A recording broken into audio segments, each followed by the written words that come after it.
This is the D6 generation with your hosts, Craig Gallant. No, cut that. Keep that. Someday it's going to be worth something. Russ Wakeland. You put me in an ATST with frickin' Wookiees attacking me and whatnot? Now you're talking. And Dean Gilbert in the third chair. Character creation is fun!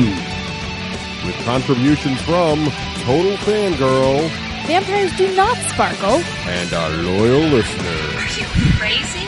That's like 400 hours of gamer nonsense. Welcome to another edition of Rapid Fire, the roundtable discussion of all things gaming, coming at the speed of a character generation in a game where you roleplay yourself. Today's edition is brought to you by all of our fine friends and patrons over at Patreon. Yeah. Keeping the lights on and supporting the show one episode at a time. That's right. This time around, we're talking about James, not the James, Noah Siemens, Michael D'Angelo, Chris, not the Chris, and Gert Shepins. I'm Geekly McNerdigan, your host. Today our panelists are Russ Wakeland and RPG expert and writer extraordinaire, Dean Pygmy Gilbert. Let's begin. Issue number 1. Role-playing has a variety of meanings dependent upon the environment in which the concept is being discussed and the people involved in the discussion. However, similarities include the assumption of artificial behaviors and attitudes to fit into a role different from a person's own. Some examples include role-playing games, role-playing therapy, and historical reenactment. Question: what culture exhibited the earliest examples of historical reenactment in history? Teddy Roosevelt, Russ. Romans. Leonardo da Vinci, Dean. The Finns. The Finns. That's wow. All right. Wrong. And we're going to go with double wrong. That would be the Chinese. Oh. Yes. The Han Dynasty. And don't email me. I don't care when the Han Dynasty was. It sounds later than the Roman Empire, and the Roman Empire would make Russ correct. So we're going with the ancient Han Dynasty. Shenanigans. Which may or may not be before Shenanigans. Issue number 2. The Merriam-Webster Dictionary definition defines tiny as very small or diminutive, minute. Basically, it means anything that's itsy bitsy, teeny weeny, really, really small. Question. There's tiny, and then there's tiny. What is the tiniest measurement in the universe? Hubert Reeves, Russ. I should know. I forget. Timed out, Frank Drake Dean. The Planck length. Well, Ooh, I like that. well, that really depends. Most physicists, not including Russ, that I talk to, agree that it would be the Planck length. Now, to get a complete and total correct, Dean, what is the Planck length? Wrong! 10. Sadly, that is 1.6 times 10 with a big arrow over it, minus 35 meters. The number 16 preceded by 34 zeros and a decimal point. That sounds really small, and sadly that makes Dean wrong! Shenanigans. Issue number 3, I told you. Dictionary.com defines climax as the highest or most intense point in the development or resolution of something. The culmination or decisive moment that is of maximum intensity or is a major turning point in a plot. Interestingly enough, the more uncomfortable connotations of the word appeared nowhere in the list of 5 definitions. Well, except for a careful reading of that first one right there, of course. Question. However, the root of the word is more scalable. The word climax comes from an ancient Greek word for what? Euripides, Russ. That's what she said. Deinalocus, Dean. I have no idea. Staircase, of course. Mines and gutters and such. Ugh. Issue number 4. One definition of an epic, from the ancient Greek adjective epikos and epos, meaning word or story or poem, is a lengthy narrative poem usually regarding a serious theme containing details of daring deeds and events important to a culture or nation. Today, the word is often used to describe any long, serious story in any number of different genres. Question. What is accepted as the oldest epic in human history? Aruru, Russ. Homer's Iliad. Demuzi, Dean. The Epic of Gilgamesh. Go, Dean. Dean. The ancient Mesopotamian epic poem of Gilgamesh. Yes. Dean, go, Dean, go. For a complete and total correct answer, Dean, Gilgamesh was the king of what Mesopotamian kingdom? The Babylonians. Sorry, that means you're at least partially wrong. The Uruk. 4,000 years ago, for those of you keeping score at home or paying any attention to Dean.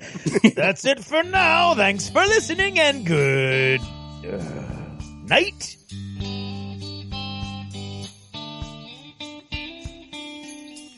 This episode of the D6 Generation is brought to you by Lone Wolf Development. Take your game to the next level. And by Geek Nation Tours.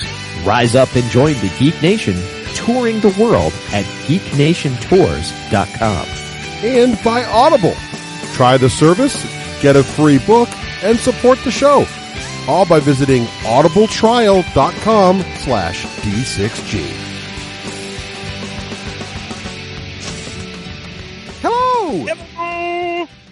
Hello. Hey! There he is. There he is. Hey, and welcome to episode 176 Yep. of the D6 Generation. I'm Russ Wakelin. I'm Craig Galland. And I'm Dean Gilbert. Hey, Dean. Dean, welcome to the show. Thank you. Dean, we've been so fortunate. Dean has been now GMing 2 games in a row for us at Gen Con last 2 years. Of Gen Con RPG D6G fame. Exactly. It's been a lot of fun. Let it all out. So basically, we wanted to, we got to know Dean, and of course, Dean is a RPG author and writer. Dean, what are your various credits? It seems like you're all over the place, man. Well, I started about 4 years ago on the Marvel Heroic role-playing game. Nice. By Margaret Weiss Productions. Yep. Unfortunately, due to a licensing snafu, the product that I was on was only available on PDF for about 3 weeks. Oh, boo. And then the 3 products that were supposed to be in print basically never got the light of day. Oh, that's sad. So then my next project was Firefly. Yes. Again with Margaret Weiss Productions, and that has been basically what I've been doing the last couple of years. Great. And now I'm working on Torg Eternity, which is the reboot of the classic West End Games role-playing game. That's sort of a genre-mashing role-playing game like Riffs. And so I'm working on that right now, and that's taking up a lot of my time. Nice.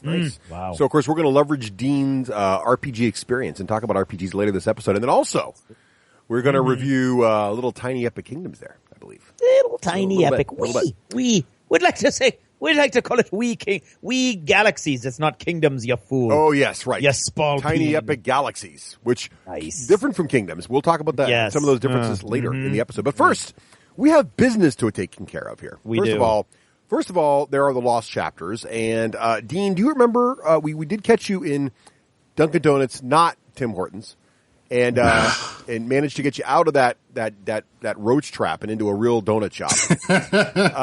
So what did you what did we talk about? Do you remember what we talked about, Dean?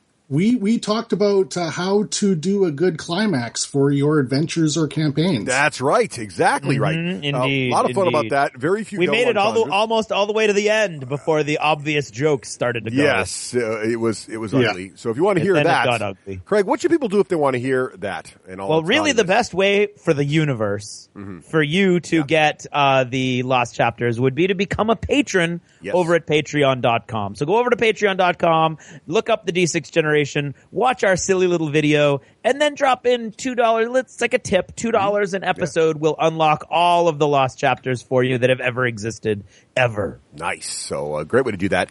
Now, also, a couple other things we want to talk about. First of all, please don't miss out on all the Extra Life action going on now as we do speak. not.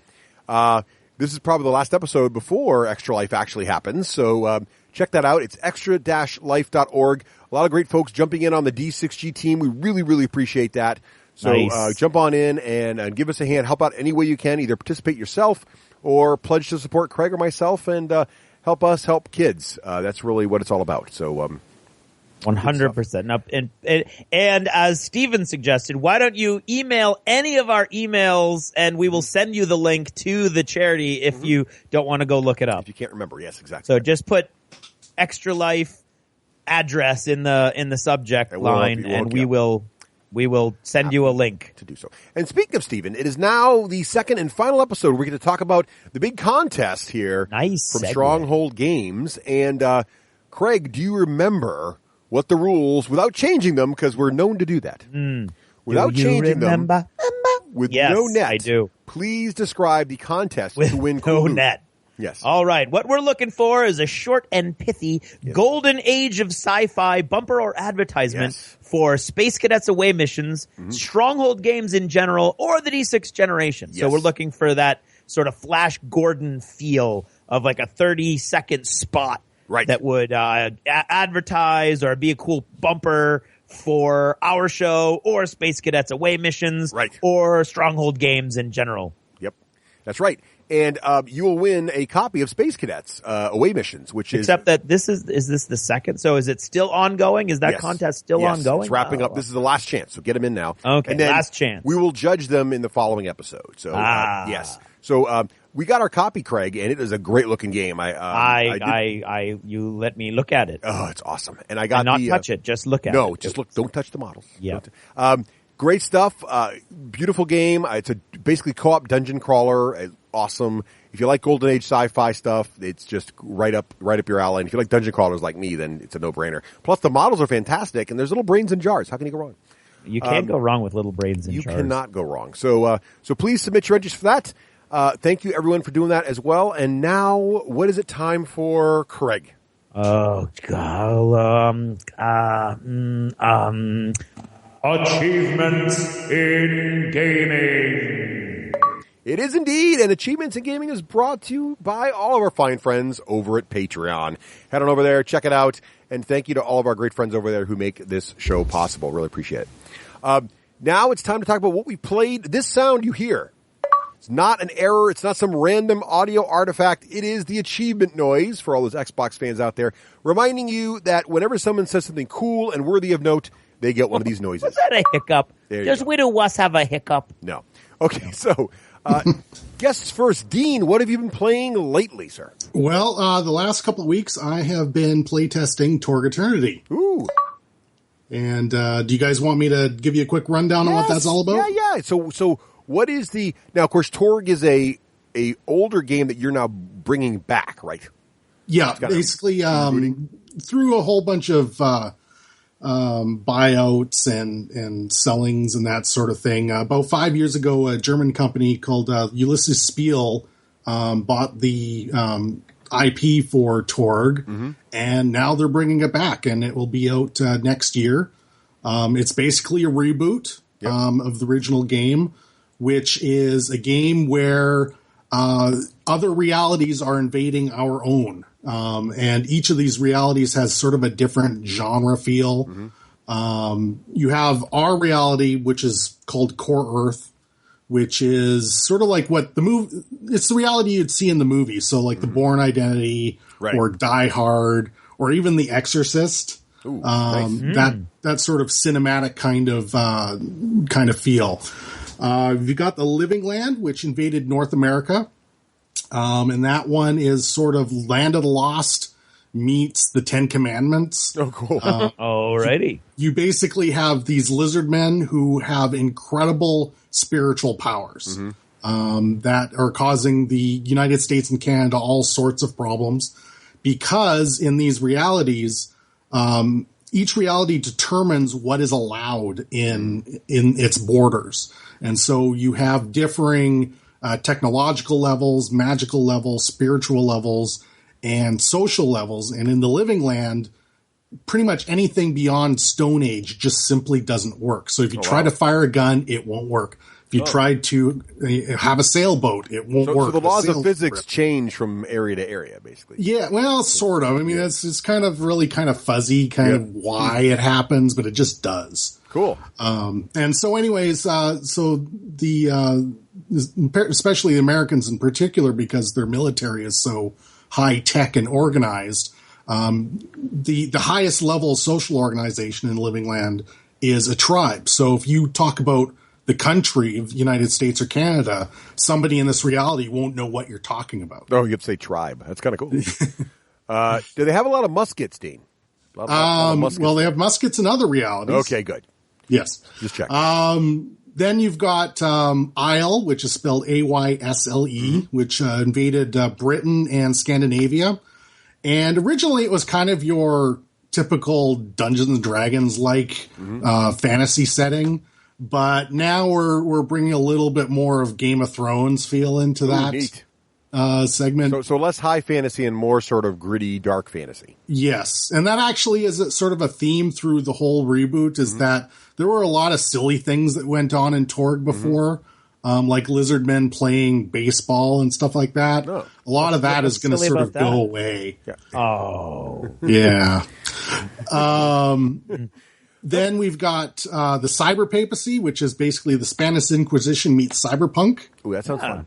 And that invades France and Spain. You've got my favorite, which is the Nile Empire, which is pretty much Raiders of the Lost Ark meets The Mummy meets 20s and 30s pulp heroes. Ooh, fun. So like you have the Shadow and Indiana Jones and those yeah, guys. right, nice. You've got Tharkold, which originally was repelled in the original setting, but because this one's darker and things aren't going so well for the good guys, they actually managed to get a foothold and in their original invasion area of Russia. And then we've got Aurorsh, which is kind of an acronym or something for horrors, because it's the horror realm. Oh, cool. It's the realm where you've got Dracula and the werewolf and Frankenstein and that sort of thing. And the guy who leads Aurorsh actually is sort of the head cheese who organized the entire attack on our reality. And a couple of scoops that I'm going to give you that have not been revealed anywhere. Ooh, yay. We got some scoops here, folks. Yes. One is that originally Aurorsh invaded Indonesia. And that's not going to be the case. I can't say where it is. Most of the other realms are invading where they originally invaded, but Aurorsh is not one of them. It's going to go invade somewhere else. And then the final one was originally called Nippon Tech. And Nippon Tech was a little bit problematic because when Torg originally came out, that was sort of the height of the worrying about the Japanese buying out everything. And it was a little problematic, and it's certainly a product of his era. So now we're kind of expanding what that realm is all about. And originally it was sort of your realm of corporate espionage sort of thing. It's under development right now, and there's a lot of moving parts that are going on right now, so there's nothing finalized. But I can tell you that the name is changing because we thought that was kind of a problem too. And the name is changing to Pan Pacifica. Ooh, I like that already. That's just really cool. Now, in addition to the changes to the background material and some subtle changes to the fluff and stuff, are there also going to be some mechanics changes, or is it going to be largely unchanged in that way? You'll people who played Torg originally will recognize it. It's more of an edition change from, say, first to second edition Dungeons and Dragons. Yeah, okay. All right. There are changes. There's certainly simplifications. Games that came out then had rules for everything and different rule systems for different things, and so we're kind of trying to consolidate all the different mechanics so that they're a little bit easier for people to learn, and it doesn't take as long to resolve certain actions and stuff like that. But a lot of basically, if it was a problem that people have realized over the last 25 years of playing, we're probably addressing it. If it wasn't a problem and it worked really well, we're keeping it. So the big innovation at the time was that there's something called the drama deck. Right. And it's something that allows players to get bonuses when they're playing, but also it kind of gives the GM a pacing mechanic, because it determines during combat not only who gets initiative, whether or not it's the bad guys or the good guys, but there's different conditions like on this round, if it was good for the players, maybe they get to roll twice and add their D20 instead of rolling once. And then the bad guys might get, say, a setback or fatigued, and so they take a little bit of shock damage. Sounds solid. So it gives a little bit of pacing, and also the thing that's really neat is that your run-of-the-mill ordinary combats would be called standard, and usually the players are just going to blow through those ones. But those combats that are at the climax of the adventure we consider dramatic, And all of a sudden, instead of being 2/3 good for the players, it's 2/3 good for the villains. And so it's a lot harder to fight these combats just because of what comes up on the drama deck. Very cool. Well, that's clearly keeping you busy, but thanks for sharing that. That's awesome. Yeah, I mean, it really is I'm pinching myself literally because Torg is why I went into designing for role-playing games. Awesome. I wanted to be in a position to actually work on it, and it worked. Great. I don't know how often that happens. And then the product that I'm working on, which is the Nile Empire, that literally is my favorite setting of the entire game. Sweet. Wow. So I can't fathom what that might be like, but that would be like, say, Russ, if you were working on your favorite army for 40K in one of FFG's games or something. Craig did get to write for both Star Wars and 40K RPG, yeah. so that's kind of huge. Although he got stuck writing Eldar stuff, so Yeah, well, no, that was my opening. That was my test in more ways than one. Right. Yeah, but it's been a lot of fun. All the people working on it are huge fans. Yep. It's being sort of managed by Shane Hensley from Savage Worlds from Right. Pinnacle Press, and also Ross Watson is working on it as well. And some of the stuff that he's done just blew my mind. So I can't wait for it to come out. Yeah, Ross was hinting at it last time he was on the show, so you gave us a little more scoopage. So that's always good. So yeah, I asked Shane if I could. You got to kick it up, Ross. That's right. Dean's gaining on you here in the scoops. Yeah. So just throwing that out there. Cool. Very well. Thank you, Gene, for sharing all that. So, Craig, what have you been playing lately, sir? Well, let's see. The time of the year dictated that I played my Roman boat game with my students again. And this time around, I figured out how to survive past the first turn or two, and I made my boat stronger than everybody else's and didn't tell them it was that Cheat strong. to win, Craig. That's Cheat what I to think. win. Cheat to win. I made myself a spoiler, though. I made sure that I didn't sink any student except for one poor girl who I sank by accident. And I just kind of like floated around, and they were just like, the funny thing was they were constantly arguing over how many hull points I had left.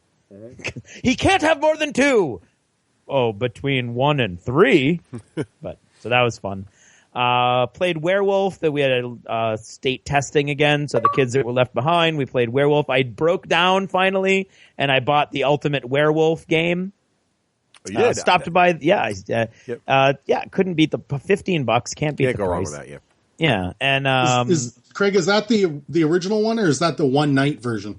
no, it's the original one. The one night version looks like a cool, fun thing. I own both. Yeah. I like Ultimate Werewolf's great because it just comes with lots and lots of cards. The roles are written on them, so it's easy for me to understand. And Exactly. you can play with huge numbers of players. Yeah, up to 30. Yeah. So, I got it at the Game Castle, which I hadn't been to in a while. But today I was at the Doctor's, which is conveniently right across the street from the Game Castle, our old haunt. Yeah. So, and board games and card games and the like are they're scarce on the ground locally lately. So, I guess so. That was fun.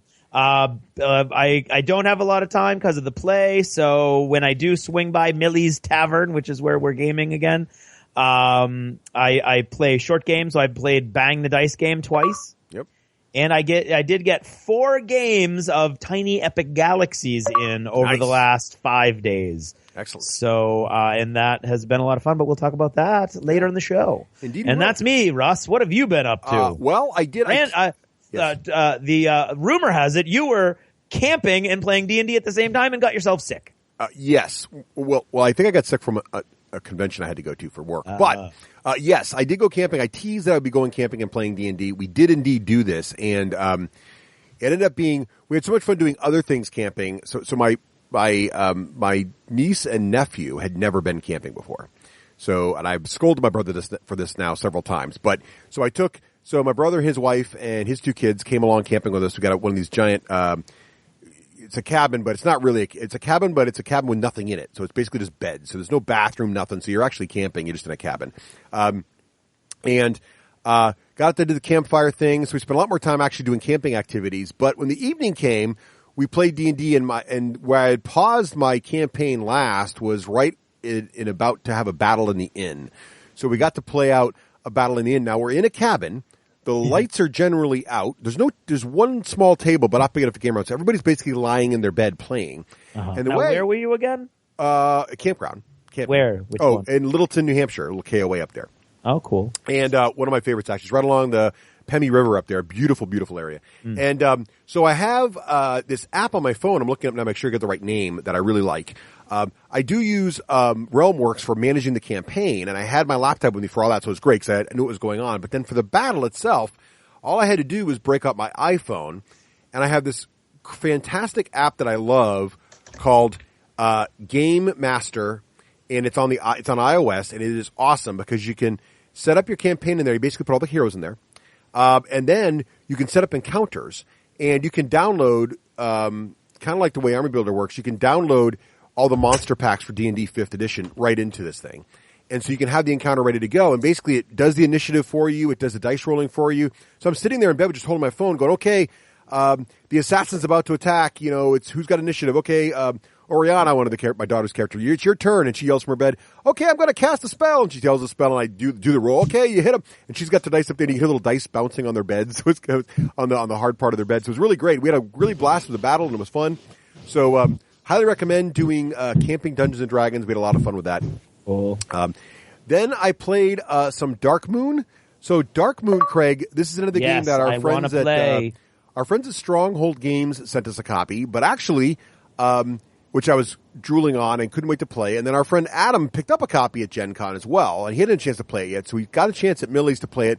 We liked it so much we played it back to back, once with 3 players, once with 5. It actually handles up to 7. It is a trader mechanic game. When Bonacor was on, he talked a little bit about it when Steve Bonacor was on the show. But what I like about it a lot, it's the graphic design is fantastic. I love how the board looks, and how the cards sort of look like TV monitors. It's just really, really a slick looking game. And basically you're on a moon base, but some of your people are getting infected by some kind of alien disease or something. And so you're trying to figure out who the infected are. So it's very much like a light Battlestar Galactica type game, but it plays very quickly, about an hour. The more players don't seem to slow it down, which is great. And the really interesting part about it is the dice mechanic where you're rolling these dice, behind a screen. So nobody knows exactly how many dice you're rolling or what your results are. And then you're taking the dice and you're putting them out on the table and saying, let's say there's a challenge on the table, kind of like the Battlestar Galactica challenges, and we need to try to fix this problem, and we need to get a total of an 8. Well, Craig might roll his dice pool and say, okay, I got a +1, and he puts it in the pool in the middle of the table, and then he can keep trying to go or he can stop and say, that's what I got to save my dice for later. And then the next player goes and they might roll some dice and they say, I got a +4, and they add it to the pool. Now we're getting closer. And I roll my dice and go, oh, guys, I'm really bummed out. I rolled all negatives. I got to put a -2 in there. My bad. But I could have rolled a +4 and just chosen the -2 die. The deal is I got to put one of the dice I rolled in there, but I can pretend that I rolled all bad. And so you don't really, but then sometimes you could roll bad. So I could be a good guy, but roll all negative numbers, and there's no way for me to not put a bad number in. So it's really keeps everyone guessing. Very, very tense, fun game, good trader mechanic game. There's a lot more to it than that. We're going to play it a few times and probably going to review it because it is solid. I think you'll like it a lot, Craig. I think I will too. Also played Tiny Epic Galaxies twice. Once with Russ rules in my family, and then once again with Craig with the full rules. More about that when we talk about the game. And then, this past weekend, we have a tradition in my family where once per fall, we take my wife's mother, my mother-in-law, up to the White Mountains to, see the beautiful foliage that we have up here in New Hampshire. And by the way, Craig, I don't know if you knew this, but I only found this out on this latest trip, and I've lived here all my life. I did not know this little fact. Apparently, there are 2 colors. 2 particular shades of color that our leaves turn here in New Hampshire. Yes. And those 2 colors are only seen in 2 places in the world. Did you know really? This? Here in New Hampshire and in Japan. Really? That is, yes. I did not know that until someone mentioned it to me. Like, really? And then I saw a leaf peeping pamphlet. By the way, for those not in New England, we call all these crazy tourists that come up to the northern New England to look at leaves. We call them like Russ and his family just did. Like leaf. We call them leaf peepers. So people come. So anyway, there's these little brochures everywhere, and I looked at one of them because I never do because I'm a local, right? So I looked at one of them, and sure enough, it says, "Don't miss the great foliage, and these 2 colors are only available 2 places." I'm like, wow, I did not see. There's something new every day. Anyway, interesting. Now, what is that color? I think it's one of the reds and one of the oranges, but it's like a particular shade, so it's it's probably pretty abstract. Wow. But anyway, okay. Anyway, the foliage is beautiful this year. But anywho, so one of the challenges we have, though, is my mother-in-law, love her dearly, but she's not very mobile. She's getting older, and she likes to sit in the car and look at the leaves. So this basically means that my kids are stuck in the car with me, driving around for several hours, looking at the beautiful leaves, but not getting out and hiking or anything like we normally do. So they're kind of stuck in the car. So to combat this, the last 2 years now, I bring my iPad pack full of great board games. And so this time we went up there. We had Small World, Sentinels of the Multiverse, Galaxy Trucker, and Alhambra all loaded up on the iPad there. And I'm sitting in the backseat between the two of them. We're just passing it back and forth. These are all pass and play games. Had a blast. Small World was fantastic. Sentinels of the Multiverse is a great implementation on the iPad if you haven't tried that. Now, you may have heard there's a Sentinels of the Multiverse app that helps you play the tabletop game, but now they've released, about a year, I guess it's been out a little while now, the full playable version of the game on the iPad as well. You can play solo or with friends, which is cool. The multiplayer is coming out pretty soon, too. Yes, yeah. And Galaxy Trucker, by the way, is phenomenal on the iPad. Phenomenal. So good. It's probably our favorite iPad game now. The girls can't wait to play that one. It's great. It does take a bit of time, but on a 4-hour leaf peeping trip, they got nothing but time. And then also we played Alhambra on the iPad. We love the board game. The iPad version works. Not probably the best iPad game ever, but it gets the job done. So had a blast with all this as well. So great way. The iPad still is a fantastic way to play board games on the go because you can pack a bunch of games in a very small form factor. So love it. My other favorite, we didn't get to it, but my other favorite on there is Lords of Waterdeep. It's fantastic on the iPad. Really, really good. So, whew, that's all the gaming. What about modeling, Craig? What have you been doing? What have I been doing? Well, first, Dean, you do any modeling at all? Are you a painter or modeler in any way? I'm a decent painter, but my miniature war games are kind of in semi-retirement. I He's played busy. Sorry? I said you're busy. You're resurrecting a classic RPG. The man has no free time. Right. That's true.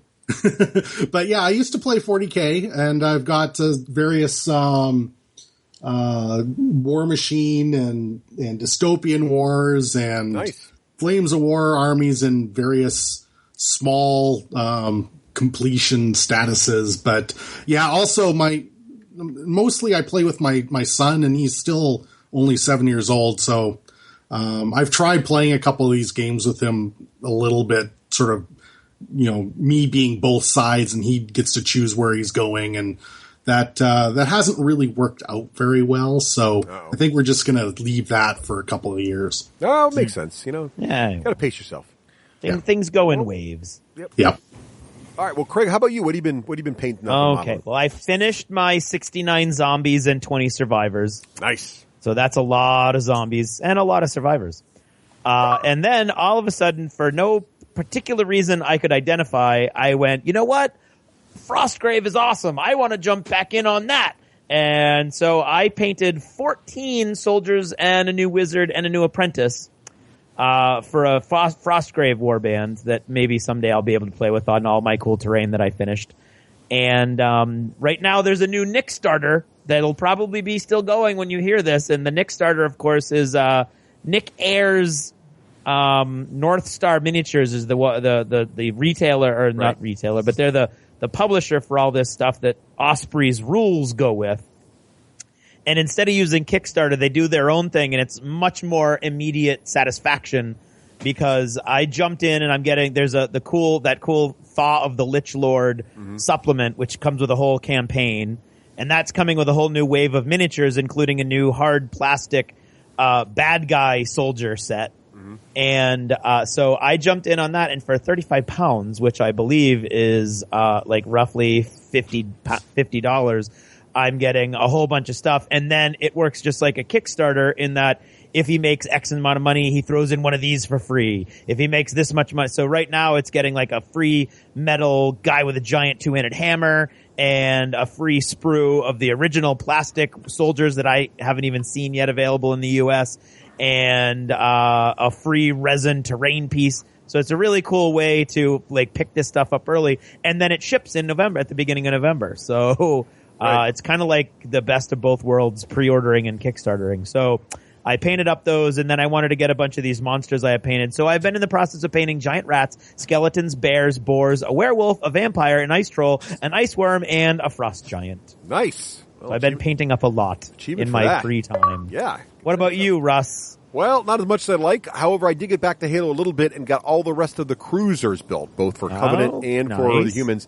And so now I get to work on the big boys. Yeah, so I can't wait to get to that. Cool. And now how the big box came with what? One battleship for each? Yes, yeah. I haven't done the big ones yet. So I got all the mini dudes were already been done, and then I've been working on the medium-sized ships, and they're now assembled. I got one more guy to paint on the medium-sized, and then I'm going to work on the big ones. Well, I just got all of the Wave 2 stuff in a box from England today. I'll show that to you next Tuesday. Yeah, definitely. We got to get some more Halo in once you get done with school. Yeah. All right. So that's modeling. What about other geeky goodness? Books, movies, TV shows? Dean, what have you been watching, reading, and all that stuff? Well, been catching up on Once Upon a Time from last season with my wife. All right, yeah. We finished the Elsa and Anna block. Yep. And now we're into the second half of the season. I kind of wish that this show only had 13 episodes each season. Yeah. I think it works really well, and I'm glad they're at least splitting it into 2 seasons. Right. They kind of do 2 stories. But I have to admit that after about 13 episodes, I kind of I kind of want to watch something else. Yeah. It's a good family show for my family, but there are parts to it that get a little... It's not... Yeah, I'll admit that I stopped watching halfway through last season, and I've still got it all on my DVR, but I just never find time to go back to it. It's all right. It's mostly because of the kids. I mean, I like it watching with the kids, but it's not a super great adult show. Right. Obviously. I think the actress who played Anna last year did a really excellent job, though. You liked her? I thought they came off as Anna being an idiot on that show. She kind of came across as a nutcase, and I don't really feel that she was that in the movie, but I don't know. Anyway, not to get too deep into Frozen or anything, but yeah. I'm also catching up finally now on Doctor Who. I did not watch it last year. I watched a couple episodes and was kind of like, no, this is okay. But boy, they really turned it up a notch with the season finale and then the Christmas special and the first 2 episodes this season. They've totally fixed him. So they finally found how to write for the new actor for the new Doctor. Peter Capaldi. Yeah, I sort of thought to myself that season finale and the Christmas special were the best 2 of those types of shows for Doctor Who since they did the reboot. Yeah, I'm loving this. The 2 this season are even better. I thought the opening episode this season and this episode 2 both were fantastic as well. Well, and Missy was in 3 out of the 4, and I'm pretty sure that has something to do with it. Yes, it does. Yeah. Mm-hmm. Also, and really enjoyed the premiere for Agents of S.H.I.E.L.D. Me too. Seen Heck yeah. Yeah, they're back. Agents of S.H.I.E.L.D. is back with a vengeance. I'm liking that show. Yeah. Me too. I'm really liking the Inhuman storyline, so I'm jonesing for that. Yep. The first 5 minutes of that episode were kick butt. Oh, yeah. Yeah, definitely. And the Muppets. I like it, but I was kind of hoping that it would be a little bit more appropriate for my 7-year-old. I think I can see how they're trying to make it kind of like The Office with Muppets, but I think that it's still a little bit too much an adult show and not enough kid show. So I don't think my son's really all that interested in watching it. I love it, but I don't mind it being an adult show. So my 13-year-old actually really likes it. My 11-year-old kind of likes it, but honestly, I don't think it's trying to be a kid's show at all. I mean, it's on it, right? It's trying to be a contemporary adult sitcom, right? Yes. And I think the premiere I was not sure about, but episode 2 I thought I started to see some potential there. Yeah. So I wouldn't say it's fantastic, but I think they could have something. And a lot of sitcoms really are rough in their couple opening episodes until they get the timing and the writing down. So it could be strong. I like the premise. It reminds me actually more of either 30 Rock or it's like The Office because they do the one-on-one things, but it's more like 30 Rock, or there was the other show with Christina Applegate where it's a show within a show, right? Which the Muppets always were anyway, but there's the main character is the host of a talk show, and then but their show's about the backstage workings of it, right? So Piggy's like a daytime talk show host, and everybody else is their supporting cast. But I like the premise. I think it's pretty good. I like the tiebacks to the original. So like everybody's sort of reprising their roles, but in a slightly more modern way. And I do like the adult humor. I think it could be pretty interesting. And I think most of the adult jokes go over kids' heads, but they're not pandering to children. There's not like Gonzo's not silly slapstick like he used to be. You know? Yeah. Now, Craig, have you seen the Muppets at all yet? I have not. Okay. No. Well, anyway, so what else, Dean? What have you been doing? As far as video games go, I've been playing Lego Batman 3. Ooh, how you liking with my that? son. The Lego games are always pretty good. How's Lego Batman 3? It's excellent. Ever since they started adding in the cutscenes with full animation and voice, Yes. I think it's really, really made those Lego games really good. Nice. And we're just about finished that. I finally finished Heavy Rain. Have you guys ever played this game? I know of it. I've never played Heavy Rain. Okay, it's for the PS3. Yep. And basically it's like playing a movie. There's not a lot of game part to it, but there's a lot of decision making and that sort of thing. A lot like Mass Effect was. Right. But the thing about this game, man, is a father of a 7-year-old son, it just hit me right in the feels. The first chapter is brutal. I actually did not play it again for about 2 months. Wow. After that. Yeah. And that not only do they hit you once, they hit you twice. Right in the gut. Isn't it weird? Like after I had kids too, like, you know, whenever you watch a show where something happens to children, when you're not a parent, it's like you feel it and you think you feel it, but once you're a parent, it like hurts you on a whole level that you like, it becomes unbearable. I don't know, Craig, if you've noticed this, but like ever since I've had kids, any shows where kids are in danger in a realistic way, it's almost unwatchable for me. It's really, it's not that, it doesn't do that much to me. Like I feel it, but I power through it, I guess. Yeah. But it affects Karen so much that there have been shows that we've just suddenly had to stop watching if somebody started to be like an abusive parent, or even just like a parent that's just ignoring their kid. I mean, I feel it, and Karen feels it even more. Yeah. So after that, I decided to have some feel good games, and I decided to play The Last of Us.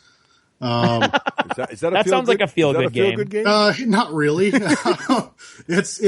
I actually don't know much about it, except it's, I think, something like a zombie outbreak, and it's gotten really excellent reviews from a lot of people.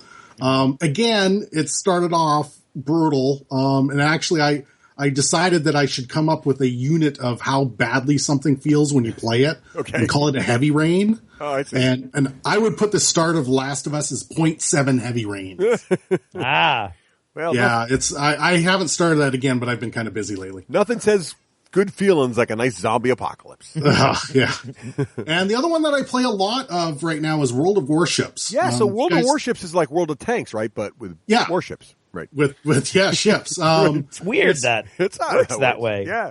It's great because it doesn't require you to be really twitchy and really, sensitive on the controls and stuff like that, like a lot of shooters, especially MMO shooters. So you can kind of relax most of the time, and you don't have to worry about doing so many things all at once, which is great for me being in my 40s, and I'm just not that good at those kinds of video games anymore. Yeah. Yep. Any books you've been reading lately? I just finished reading Star Wars Aftermath by Chuck Wendig, who is probably one of the 2 favorite authors I've discovered in the last 5 years. Really? Yeah. So you like the present tense thing then? Well, I mean, this one was okay. I mean, I would even say that I enjoyed it. I don't think it's his best book. His best book is the Blackbird series. Okay. Anybody should just go ahead and read Blackbirds by Chuck Wendig, because it has an amazing main character, and she has the power that if she touches anybody, she sees how they die. And there's nothing that she's been able to do to stop that from happening. Dean, I'm going to go out on a limb here and say you like dark entertainment. You know what? I don't generally, but there are certain, if it's done well, I do like it. I mean, I don't watch the Walking Dead. Okay, I don't either. All right. I'm not a big zombie guy myself, personally. I'm also currently reading The Warrior's Apprentice. Yes. The 3rd book in the Miles Vorkosigan saga. Yes. Love those books. A good book. Yeah, it's hard for me to get into each of these books. This is the 3rd one. And yeah, Dean, I'm sensing you and I do not have a lot of overlap in our reading. She isn't like the stories are excellent, but it seems to me that it takes a long time to get going, and she is fairly descriptive of a lot of things. which is fine. I mean, that's great, but I think I like a more peppy kind of style of writing, which is probably why I like Chuck Murray, because he definitely writes that way. And yeah, I'm about 2/3 of the way through that one, and now it's, we're starting to roll, and now I'm kind of like flipping through pages trying to finish it. So, and finally, I've been reading a fair bit of comics. I've got a Marvel Comics Unlimited subscription on the iPad, which gives you access to almost everything Marvel has produced, except for the last 6 to 9 months. So there's a lot of comics that are in there that are really good. The one that I really like right now is Darth Vader, actually. It's taking place right after the first Death Star is destroyed, and it's about him searching for this punky young pilot who managed to destroy the Death Star. And the writing in it is amazing. There's one part that I haven't actually read this comic yet, but I know that there's one part where Boba Fett finally comes back and he says that he wasn't able to get who that pilot was, but he found out what his name was. Sorry about that. And it was Skywalker. And Darth Vader doesn't say a word for like 5 pages, but you could just see him so mad. And he like the windshield on the Star Destroyer is cracking, and yeah, the writing in that is excellent. Oh, very cool. Yeah, So Craig, how about yourself, sir? What about so for TV, the TV show, the vampire show, The Strain, is really good this season. I'm really enjoying that still. I've got like entire sections of New York are now like besieged by these zombie-like vampires that are controlled by this one master vampire. And then there's a faction of vampires that didn't want to get revealed, and they're like using this like really, really ancient guy who's got this awesome sword, and he used to be a gladiator in the Roman Empire. So anyway, really cool. We've already talked about Agents of S.H.I.E.L.D. The Walking Dead starts this weekend, and Fear the Walking Dead just ended, and I really liked what they did with Fear the Walking Dead. Cause a lot of people were like, well, how are they going to do it? Isn't it just going to be a little bit different? And almost all of Fear the Walking Dead had no zombies in it. What it was about was the government reaction, and almost all of LA is getting wiped out. And so the army comes in and they isolate neighborhoods that have not yet been wiped out, and they put fencing around them and guards around them. And so it's this really cool drama based on like these army guys who you can just see them, their battlefield, ability is slowly degrading because something awful is happening off screen and you don't really know what it is. And basically you end up finding out that an awful lot of people in Los Angeles ended up in the giant stadium, the football stadium or some kind of sports arena. And then, there was or a couple infected people in there. And so it just started going through like wildfire. And so they just locked the doors. And so that's it. It was really, really cool. The ending was very intriguing, and they did a really good job. Like you were constantly thinking like somebody was going to die, because of course The Walking Dead, people die all the time. You're losing main characters like every few episodes, it seems.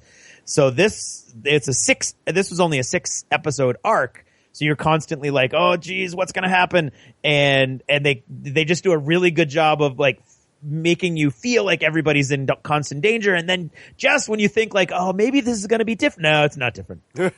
So I really enjoyed it. I enjoyed it a lot. I really liked the inclusion of the military and how the military wasn't just this faceless, like, we're doing what we're told. There was a human element to the military, and you even saw the officers who were being told from on high what to do. It was slowly wearing on them because they didn't really enjoy what they were doing. And then you see the breakdown as like higher level command structures start to collapse, and so the individual units start to like fall apart or do their own thing. And so it was really, really cool on that level. So I really enjoyed that. And I've got to say, has either of you guys watched either of the 2 episodes so far from Heroes Reborn? I have. No, but I did like the original show. I've been watching it, and it's basically, I'm enjoying it, but it's kind of like Save Peter Pan, Save the World. I don't get it. Because the actor who played Peter Pan on Once Upon a Time is now the boy. And just a little joke there for people who watch, a little crossover humor. Sorry, go ahead, Craig. What are your thoughts on it? It's actually pretty good. I'm enjoying it. Yeah, I don't get it. I really enjoyed it, and your sarcasm has offended me. No, I like the show. I'm just kidding. No, I'm really enjoying it. It really harkens me back to the good seasons of the original show. Agreed, yeah. So I'm really enjoying it. I really enjoy how they're tying in the characters from the original show. Most of them haven't really shown up yet, but you can kind of see them moving in the background. And so I'm really enjoying it. Books. I listened to Star Wars Aftermath, and I don't want to offend Dean, so we'll just move on from there. Wow. It was okay. I enjoyed it, I guess. I really don't, what I realized, because it never really bothered me to the point where I was like, I can't stand this present tense thing. But by the end, I was like, it stopped me from ever really buying into the story. So it's funny. I never even noticed it until people started commenting about it afterwards. I've heard a lot of people say that, which is interesting because I wonder, I had heard about it before I started listening to it. So I wonder, I think I would have, because of something I'll talk about in a second. But in addition to that, there were just one or two things where, spatial relations wise, it really knocked me out of what, willing suspension of disbelief I had as a reader. I was like, I don't know I don't know. But it was really cool listening. The guy who narrates it is phenomenal. So it was really cool hearing him do Han Solo, and you're like, oh my God, it's Harrison Ford.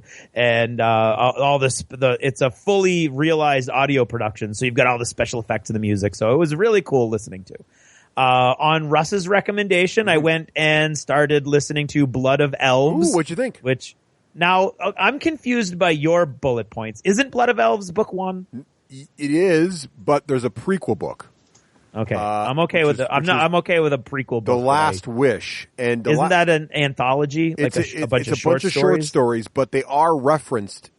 The events of those short stories are referenced. So there's some value in it. You don't have to have read it, but there's some little nuggets. No, I'll go back. Yeah, I'll go back and get it after. But I seeing the order you put stuff in your bullet points, I got really nervous. So I loved it. I zipped through it. Yeah. It's short. Again, it's like my limit is like, it's 11 hours. Yeah, it's 12 hours is a lot of, that's not a lot of entertainment for my credit. But Russ said I wouldn't regret it, and I went and got it, and I didn't regret it at all.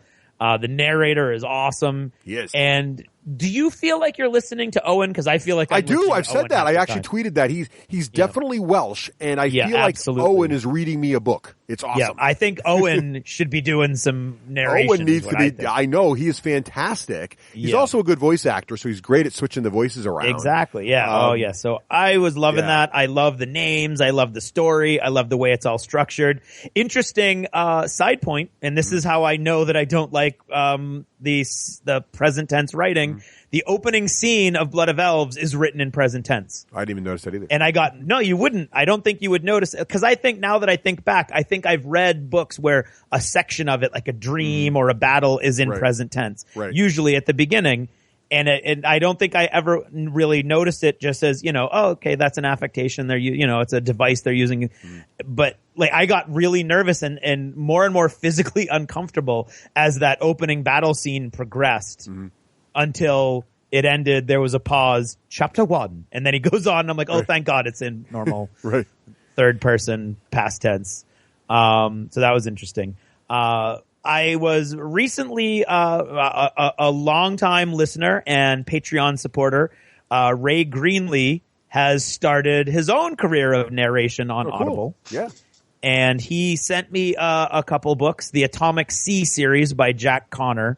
And it's good. It's really good. It's I don't even know how to describe it really. It's like sort of Cthulhu-y World War II tech, but it's a different world entirely. There's a lot of different interesting cultures and really interesting characters. It's self-published, and he self-published the audiobooks, which I think is why the audiobooks are roughly 6 hours each. And I think that's like, I don't know if I could do that. The story is awesome and the narration's good, great, but, I hope it gains the success it deserves. 6 hours for a credit is a lot. When I'm choking on 12 hours for a credit. But it's great. It's really neat. It's a really neat story. I'm zipping through them. They've only done the first 3 of, I think, 6 in audio, and they're going to wait to see how they do before they do the last 3, which is, again, so that I think that, he's a new to publishing, maybe he's self-publishing, so he's making these decisions. But the story is really, really cool. The narration is cool. And so that was really awesome. And I'd just like a shout out to Ray. And if you've got a credit or you really want a cool story, and you're not super anal about the length like I am, I highly recommend the Atomic Sea. And then reading, I liked it enough that I got the second omnibus of Adrian's Undead Diary by Chris Philbrook, the zombie apocalypse story that I was reading last episode. And it's really almost Stephen King-ish at this point. In the plot. Not so much maybe in the writing, but in the plotting it out, the actions and everything that's happening. It's kind of like The Stand almost, actually. Interesting. And it's like shaping into this epic good versus evil on a grand scheme sort of battle using this zombie apocalypse as its vehicle. So that's kind of cool. Speaking of reading, I'm writing. Okay. I have 2 novels right now, that are in kind of like limbo that I'm not sure what's going on with those, but hopefully they'll make it out eventually. Family Blood, which is my 4th novel, for Wild West Exodus, should be out soon, which I think is really good. So check that out. If you haven't checked my stuff out, check my stuff out. Anyway. 2 novellas in the Wild West Exodus anthology that just came out, and 3 short stories in the Wild West Exodus art book that's coming out soon. I am just finishing up last year's Extra Life short story, which was won by a former student of mine who now works, she's relatively high up in the government and influential in the State Department, actually. And she asked if I would make the story for her niece and about her niece instead of her. So I'm actually doing my first young adult story, and it's a young adult fantasy story. I'm kind of excited about that. And right now we're putting together the specifics, but hopefully it'll be up on the Winged Hussar website soon, like in the next couple of weeks. So maybe by the time you hear this, you'll still have a week to go. Never mind. Cool. And it's going to be for $1, and that $1, all of that $1 will go to our 2015 Extra Life total. Nice. So Winged Hussar is really going out. It costs them money to list it and put it up, and they're putting it up as an actual book, even though it's just a short story. And of course, once again, the artist, graphic designer, and listener and cartographer par excellence, Kiwi Paul Wingrove, is doing the portrait of the character in costume and everything that will be the cover. So that's super exciting. And I just have one thing that as I noted earlier, I went to not the Wizard's Tower. That was a while ago. The Game Castle. And I was looking for terrain and stuff, and I was kicking around the GW section, and I accidentally stumbled into the Age of Sigmar section, and I saw something that made me throw up in my mouth a little bit. What was that? That is a character single pose fantasy mini with a pet. Right. So technically 2 minis, $40. Well, it's large, though, right? It's on it the size of a 40, Dreadnought or something? 40. It's on a 40 mil base, so it's the size of a Terminator. Really? That seems pricey. 40, and I thought it must have been a misprint, and so I flipped through. Every one of them was priced. It was $40 for one model and its pet. Wow. And I was like, and it's not even like a cool multi-pose. It's a single pose like their board game minis. How do you? Wow. Like I have been fighting the rear guard action for Games Workshop off and on for years, but that I was stunned. But anyway, Russ, what have you been doing? Well, we're going a little long here, so I'll try to be quick. I'm sorry. We covered a lot of stuff. No, it's good. First of all, I finished Sense 8, or as my wife corrects me all the time, you have to say it, Sense 8. It's like one word. Loved it. I love the end of the season. I thought it wrapped up really, really well, and I can't wait for the next one. So I was pleased. I felt it was slow in the beginning, but it really picks up about halfway through the season. It gets really good, so I really enjoyed it. I already spoke with Dean about how good Doctor Who the newest season is, so check that out. I already talked about Save Peter Pan, Save the World. I'm actually really, really enjoying that show. So I'm just teasing the fact that I can only think of Peter Pan when I see that actor. That's a personal problem, not the show's. Yeah, that's okay.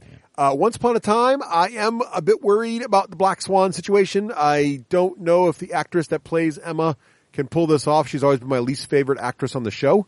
Really? And having her in such a central position this time around has me very nervous. So, Wait, who's Emma? Isn't she the central character to start with? Yes, but she never.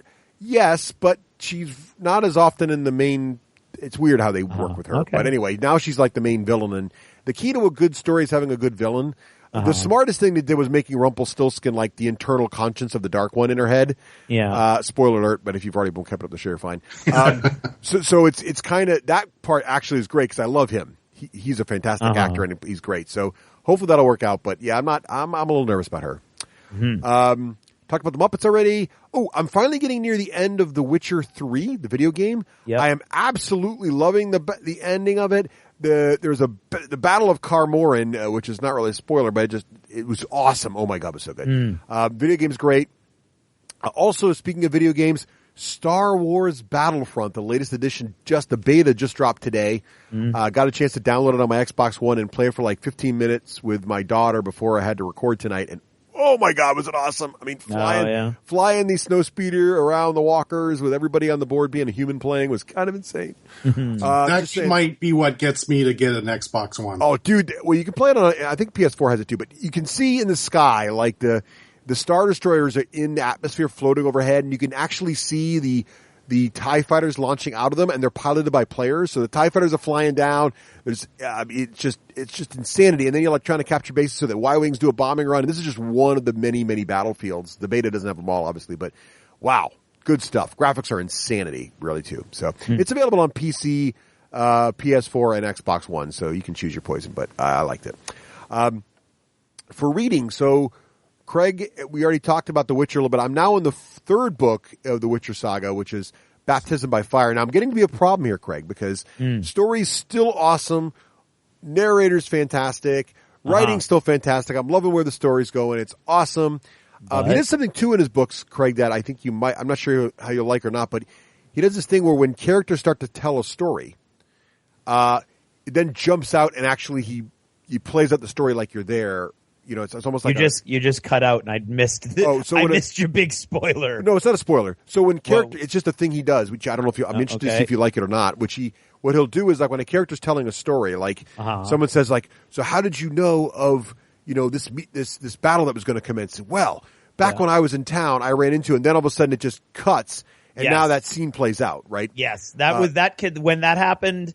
With the child surprise and her schooling. Yes. In the first book, I was like, wait a minute, I thought we already and it took me probably about an hour to figure out what was going on. It takes you a while to figure out that it's like TV show flashbacks, right? Yeah. It's just hard to figure that out. And by the way, the child surprise thing, how he gets to custody of her and how that all works, that's in with the short story book. That's right. Yeah. I figured as much when you said. So anyway, loving the book still. What I'm worried about is, so there are actually 5 books in the saga. I am about to finish the third book. However, and all 5 books were written some time ago, like in the 90s. However, they're all written in Polish. And they're being slowly translated in Audible, and the third book's been translated, but 4 and 5 have not been translated yet. They're available on Audible in Polish or German. I'm not sure which language it is. But anyway, so now I'm like, darn it. So I think the book I'm going to read next is the Aeronauts. Have you seen this? So the Aeronauts. Yes, Windless. I almost. Is that from Jim Butcher? Jim Butcher. It's his new series. It's a steampunk sort of dirigible thing. Getting really good reviews on Audible. So, and by the way, if you're interested in an audiobook, you should check out Audible. Craig, what should they do to check out Audible? The best way to check out Audible, Russ, will be to go to our website, the D6generation.com, and look on the right-hand margin, and you'll see the Audible link, and you click on it, you go right to the Audible website, you join up for a free membership for 30 days with 1 credit, which will get you almost any book on their entire catalog for you to keep forever. And you get access to all of their awesome deals for the entire month also. And there's always cool sales going on. So it costs you nothing. It's the same model that they've been using for 100 years, folks. You know, the sci-fi reading guild that I did in the 1980s did the same thing. Do it just this once, and then if you cancel it, you never have to worry about it again. the cool thing is you don't want to cancel it when you get to the end of the month, but you totally can. You keep that book for free. Anything else you buy, you keep forever. It's an awesome way to sample Audible and see if it fits in your lifestyle. I'll be honest, once I did it, I stopped listening to podcasts. So maybe this is not the great place to say that.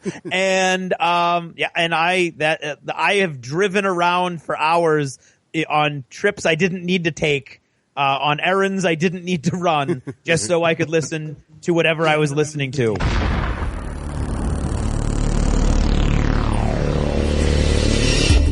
In a world where board gaming was king, in a time when Kickstarter ruled the web, when every day brought more and more games, now, more than ever, two men, and a revolving third chair, and a girl, a total fangirl, brought a shining light into the darkness so that all mankind would know what to buy.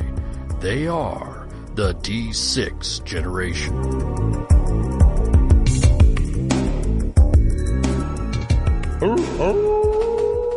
Ooh, that's Creepy Wolf. Means it's time to hear from our friends at Lone Wolf Development.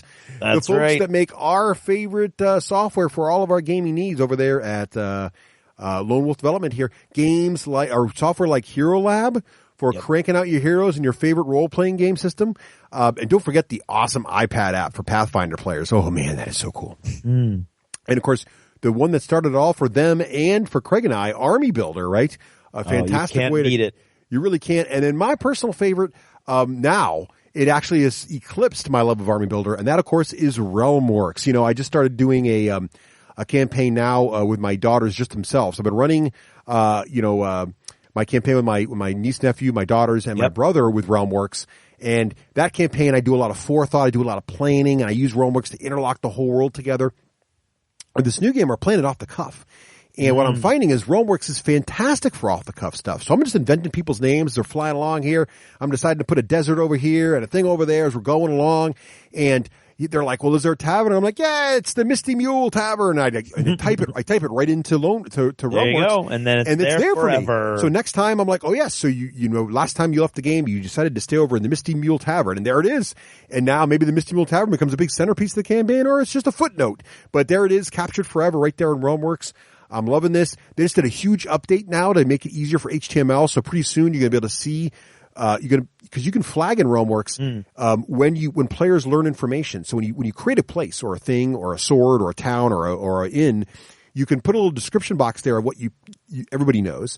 And then you can also put a DM notes in there that only you know. And then you can click a little icon that tells the system that, and yourself, to remind you, you've shared this information with the players. They now know it. And then now, coming soon with this, they put the groundwork in place so that you can actually share these pages with your players, like a little web page for your realm, where the players can go in and see all the things they learned last time they played, by session, which is really slick. Very cool. Great way to keep track of what you're doing as well. So check it all out. Wolflayer.com, all the greatest software for your geeky gaming needs. It takes the onerous stuff that usually gets between you and the fun, and it makes that fun too.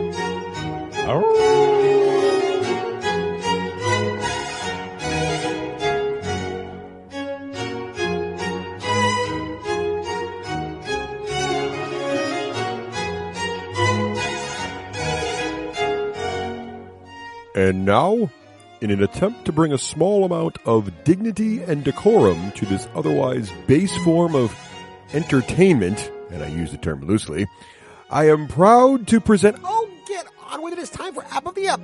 Seriously, Wakeland, I used to have my own segment, and now I'm relegating to announcing this pap. Hey, you're lucky we still use you.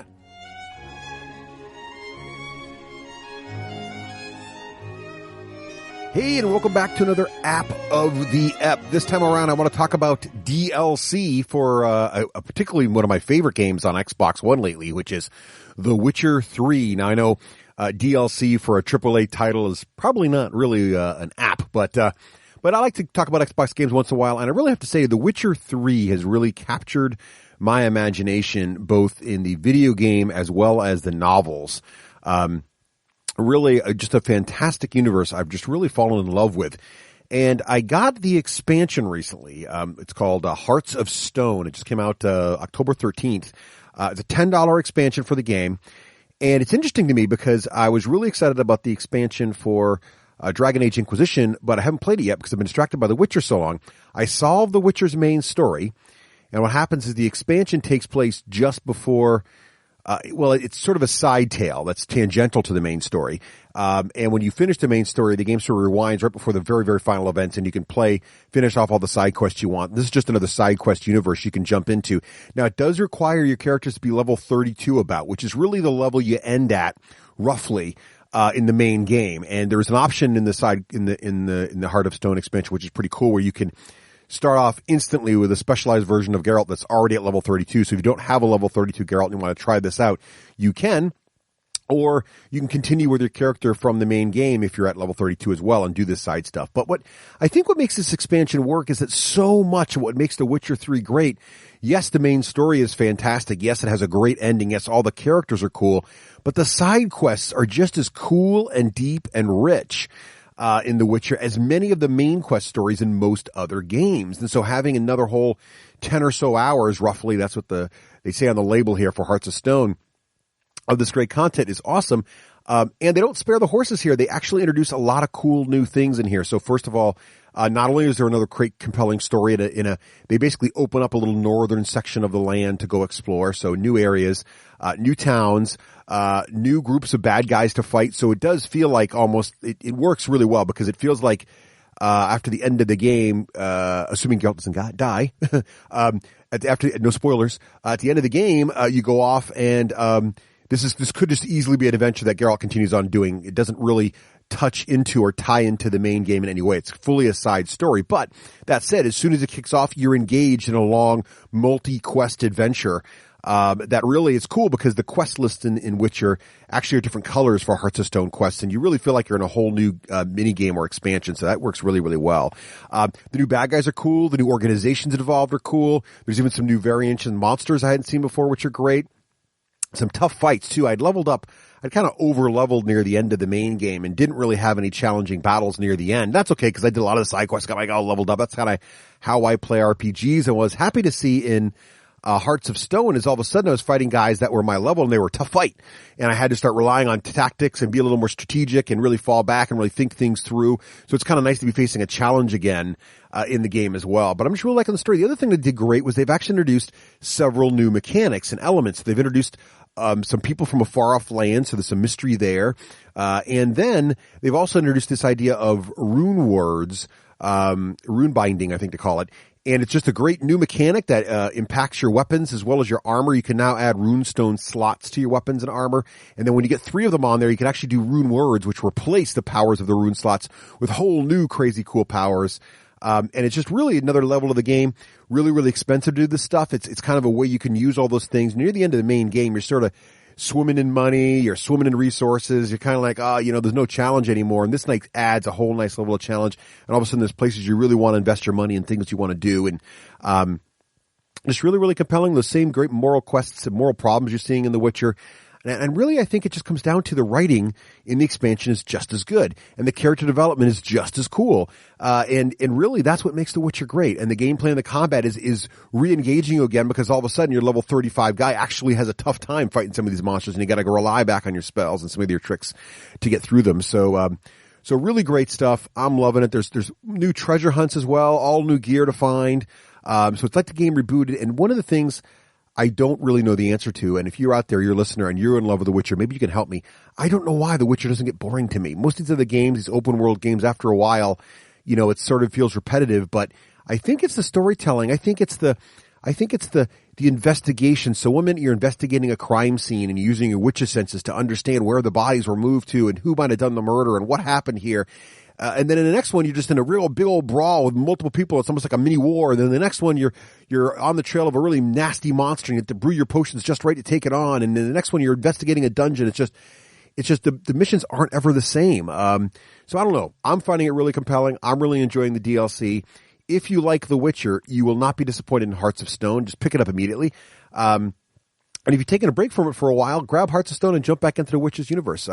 Really, really loving it. And by the way, I know I'd mentioned on the show before, but if you have not read the books, I highly recommend them. They are fantastic, and they really they bring the rest of the story to life as well, because so much of the game is extensions of the stuff and the groundwork laid out in the books. So that's The Witcher 3 and the new expansion, Hearts of Stone. Thank you for listening to another scintillating edition of App of the App, a segment in which, Hey, less of that. More just getting on with the show. seriously, Wakeland, you are like school in summer. No class.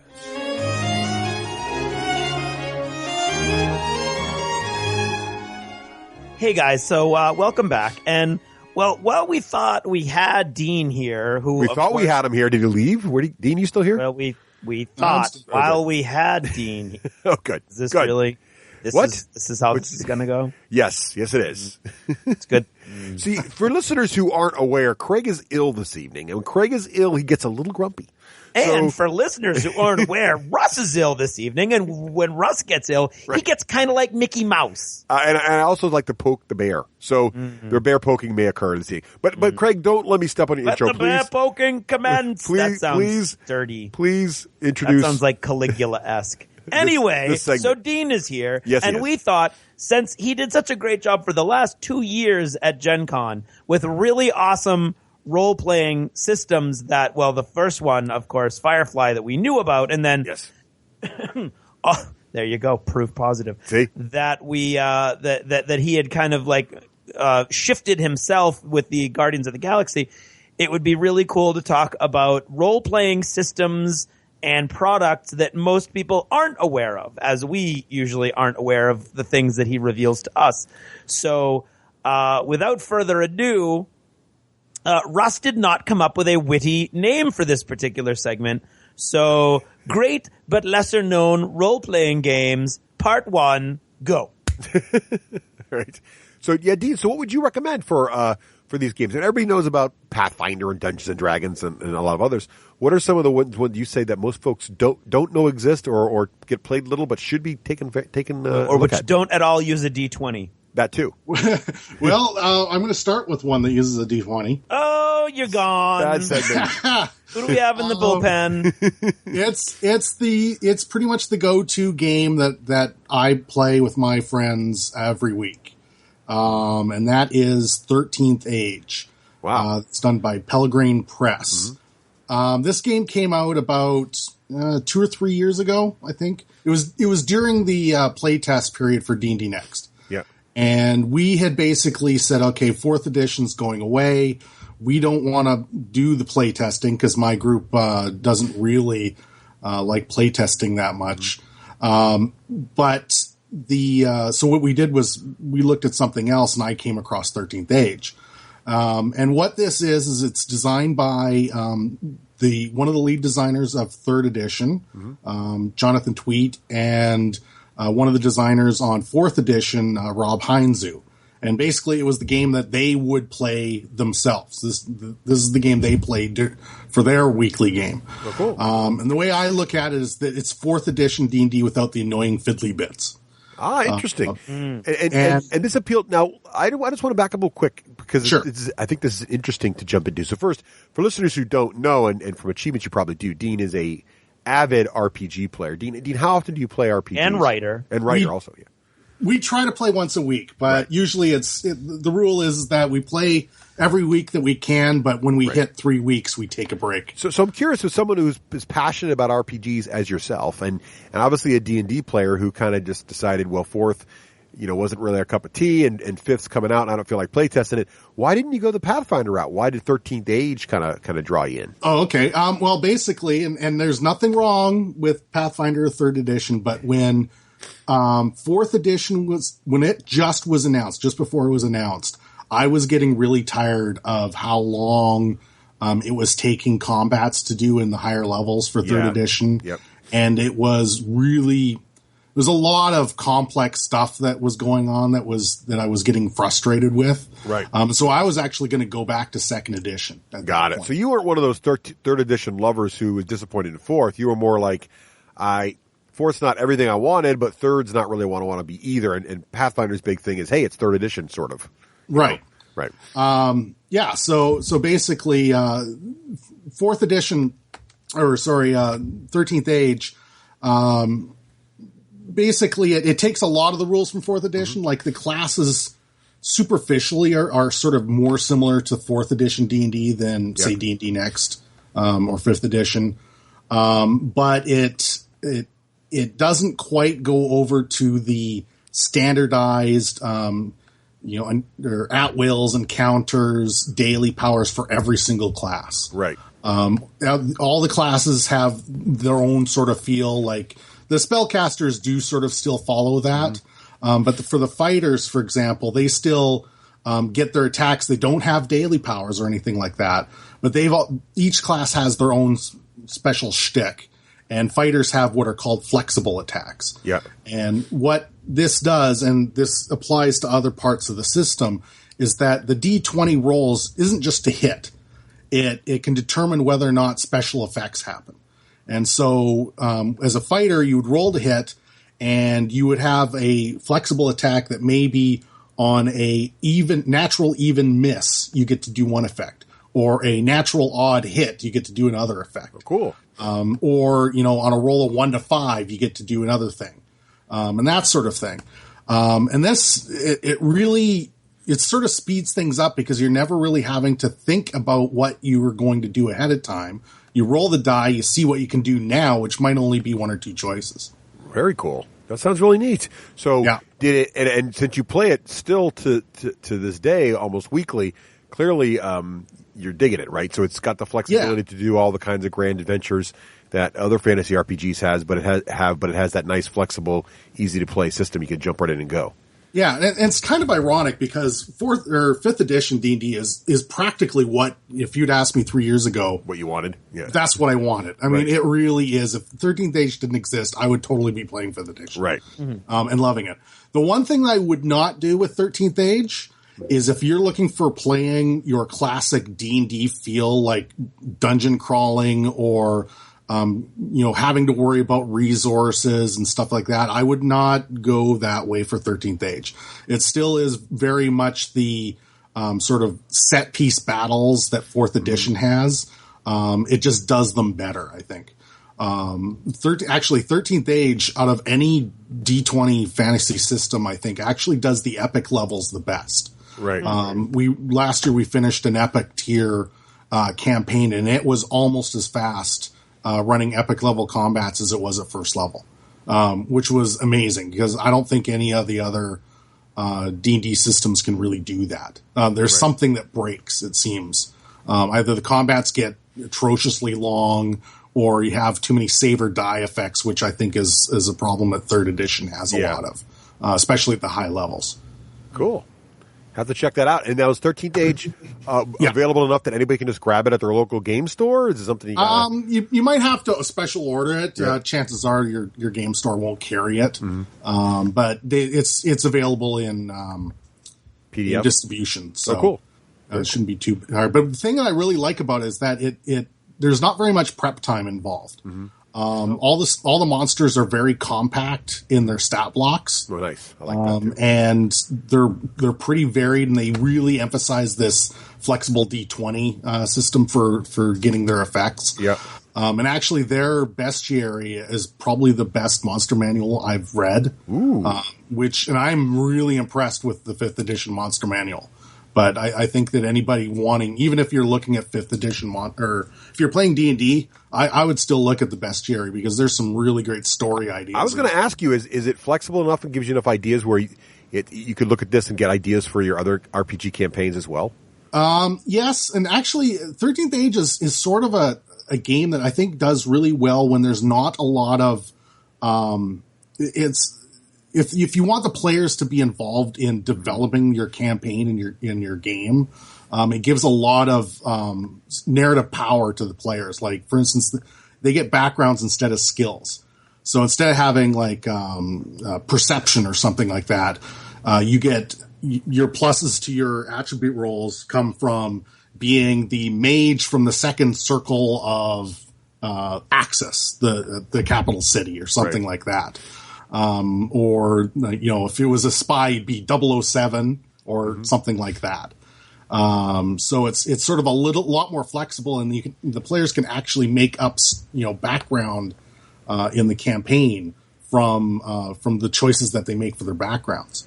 They also can come up with what's called a one unique thing. So you can come up with something that's story based that is specific only to you.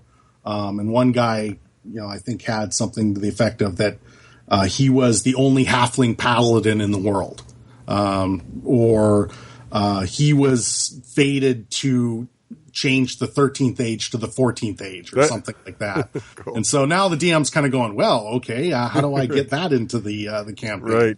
Mm-hmm. That's cool. I like mechanics where the players are encouraged to add to the story or the universe. That's always a lot of fun. So that's cool. That sounds great.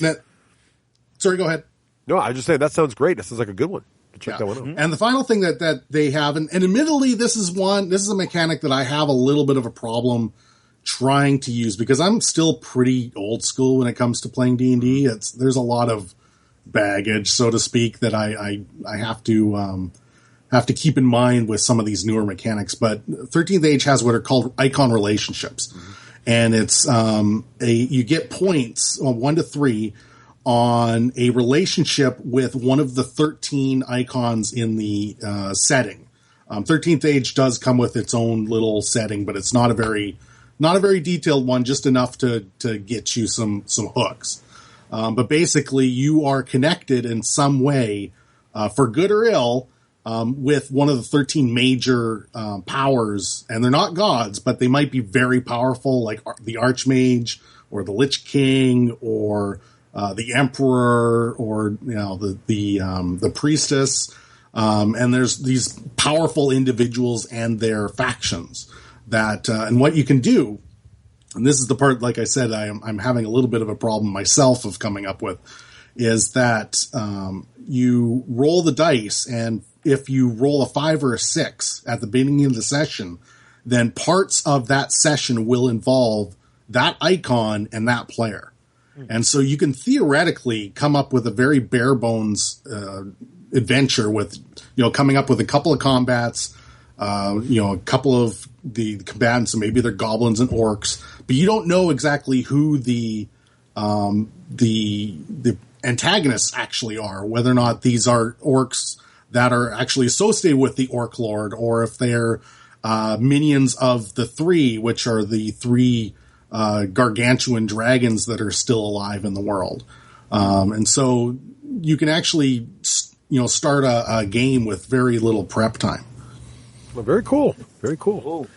Good. Well, that's one. That's a good one. So 13th Age, for those looking for a fantasy RPG, that's not one of the 2 big boys in the block. That sounds like a good one to check out. Very cool. I like some of those mechanics too. That's really interesting. Yeah. All right. So I think we do this round table. I know, Dean, you've got the most of these, but I've got a couple too. And so I'll throw one out, and then you go back to your next one.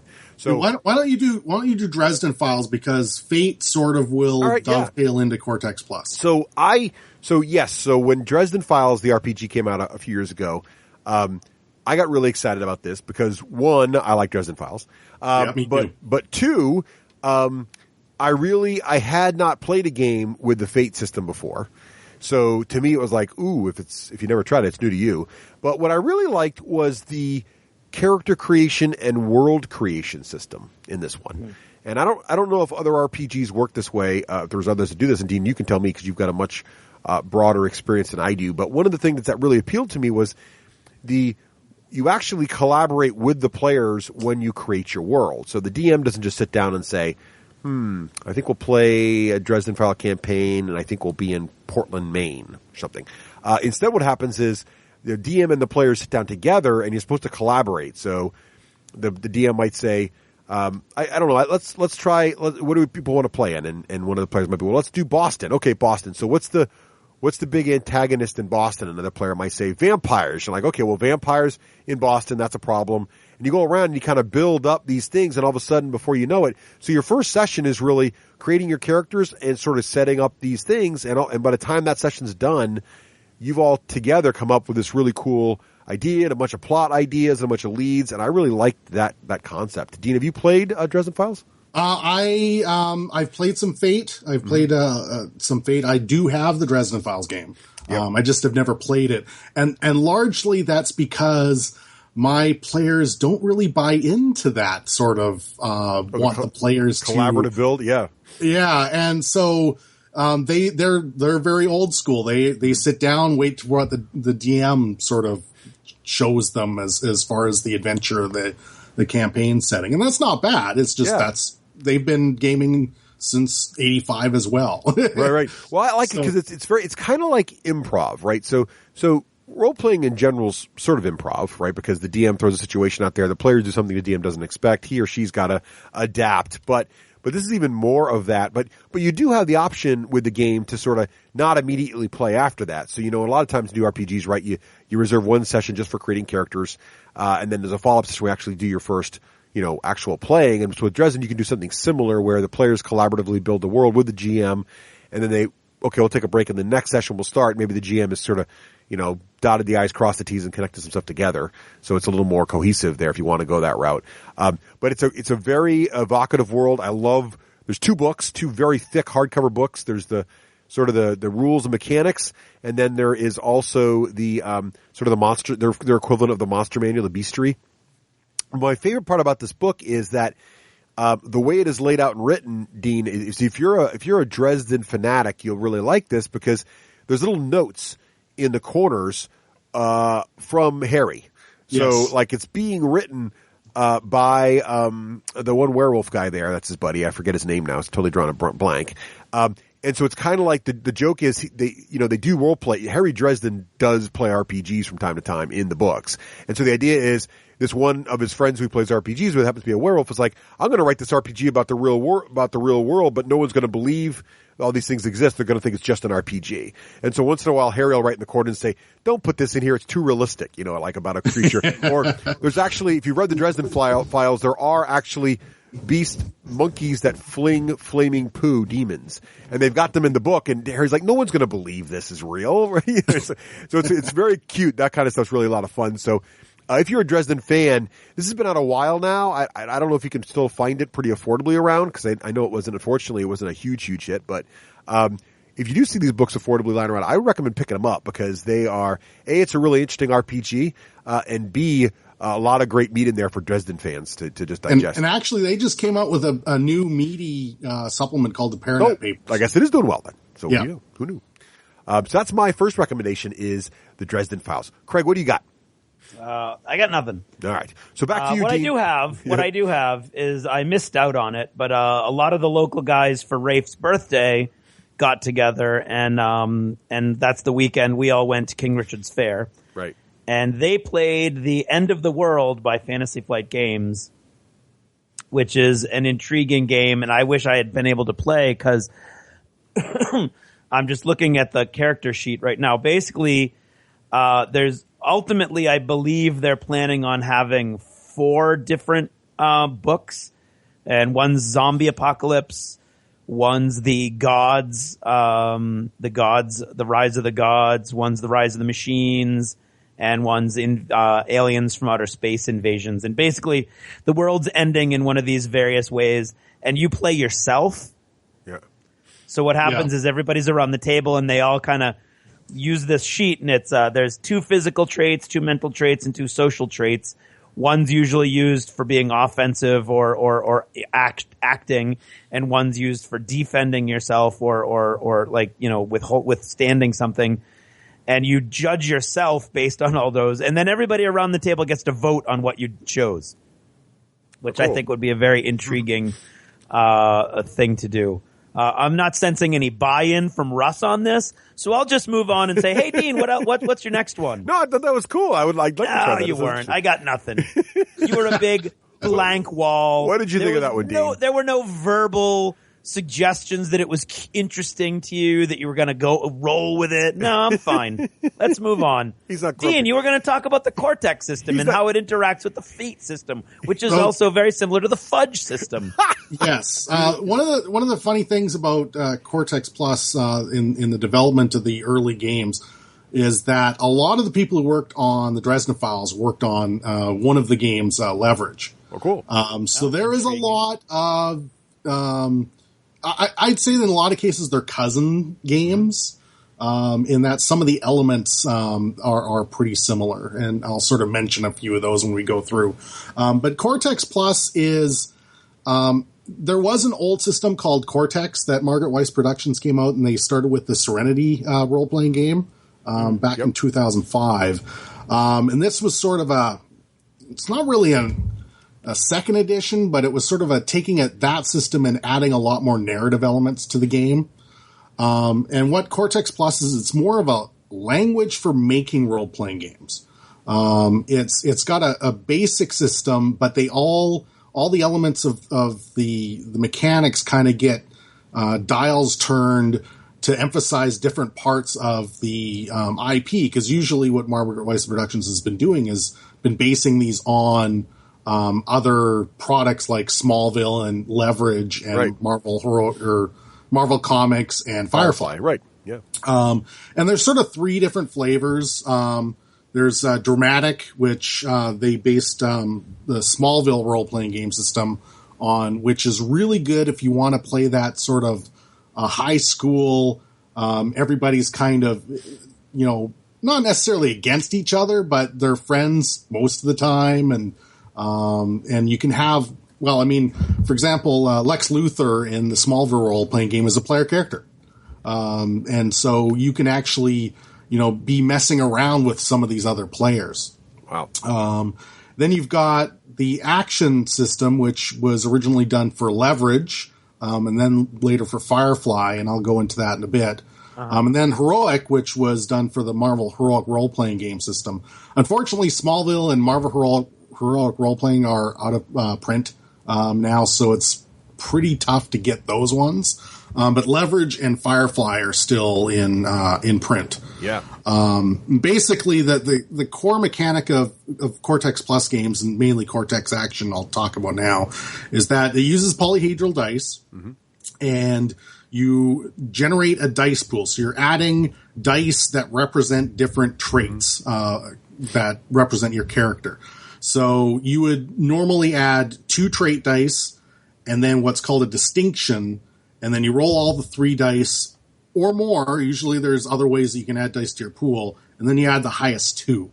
And then the person that you're trying to do something against, or the GM, if you're not really doing it against anybody, does that the same, and then what you're trying to do is beat the first roll.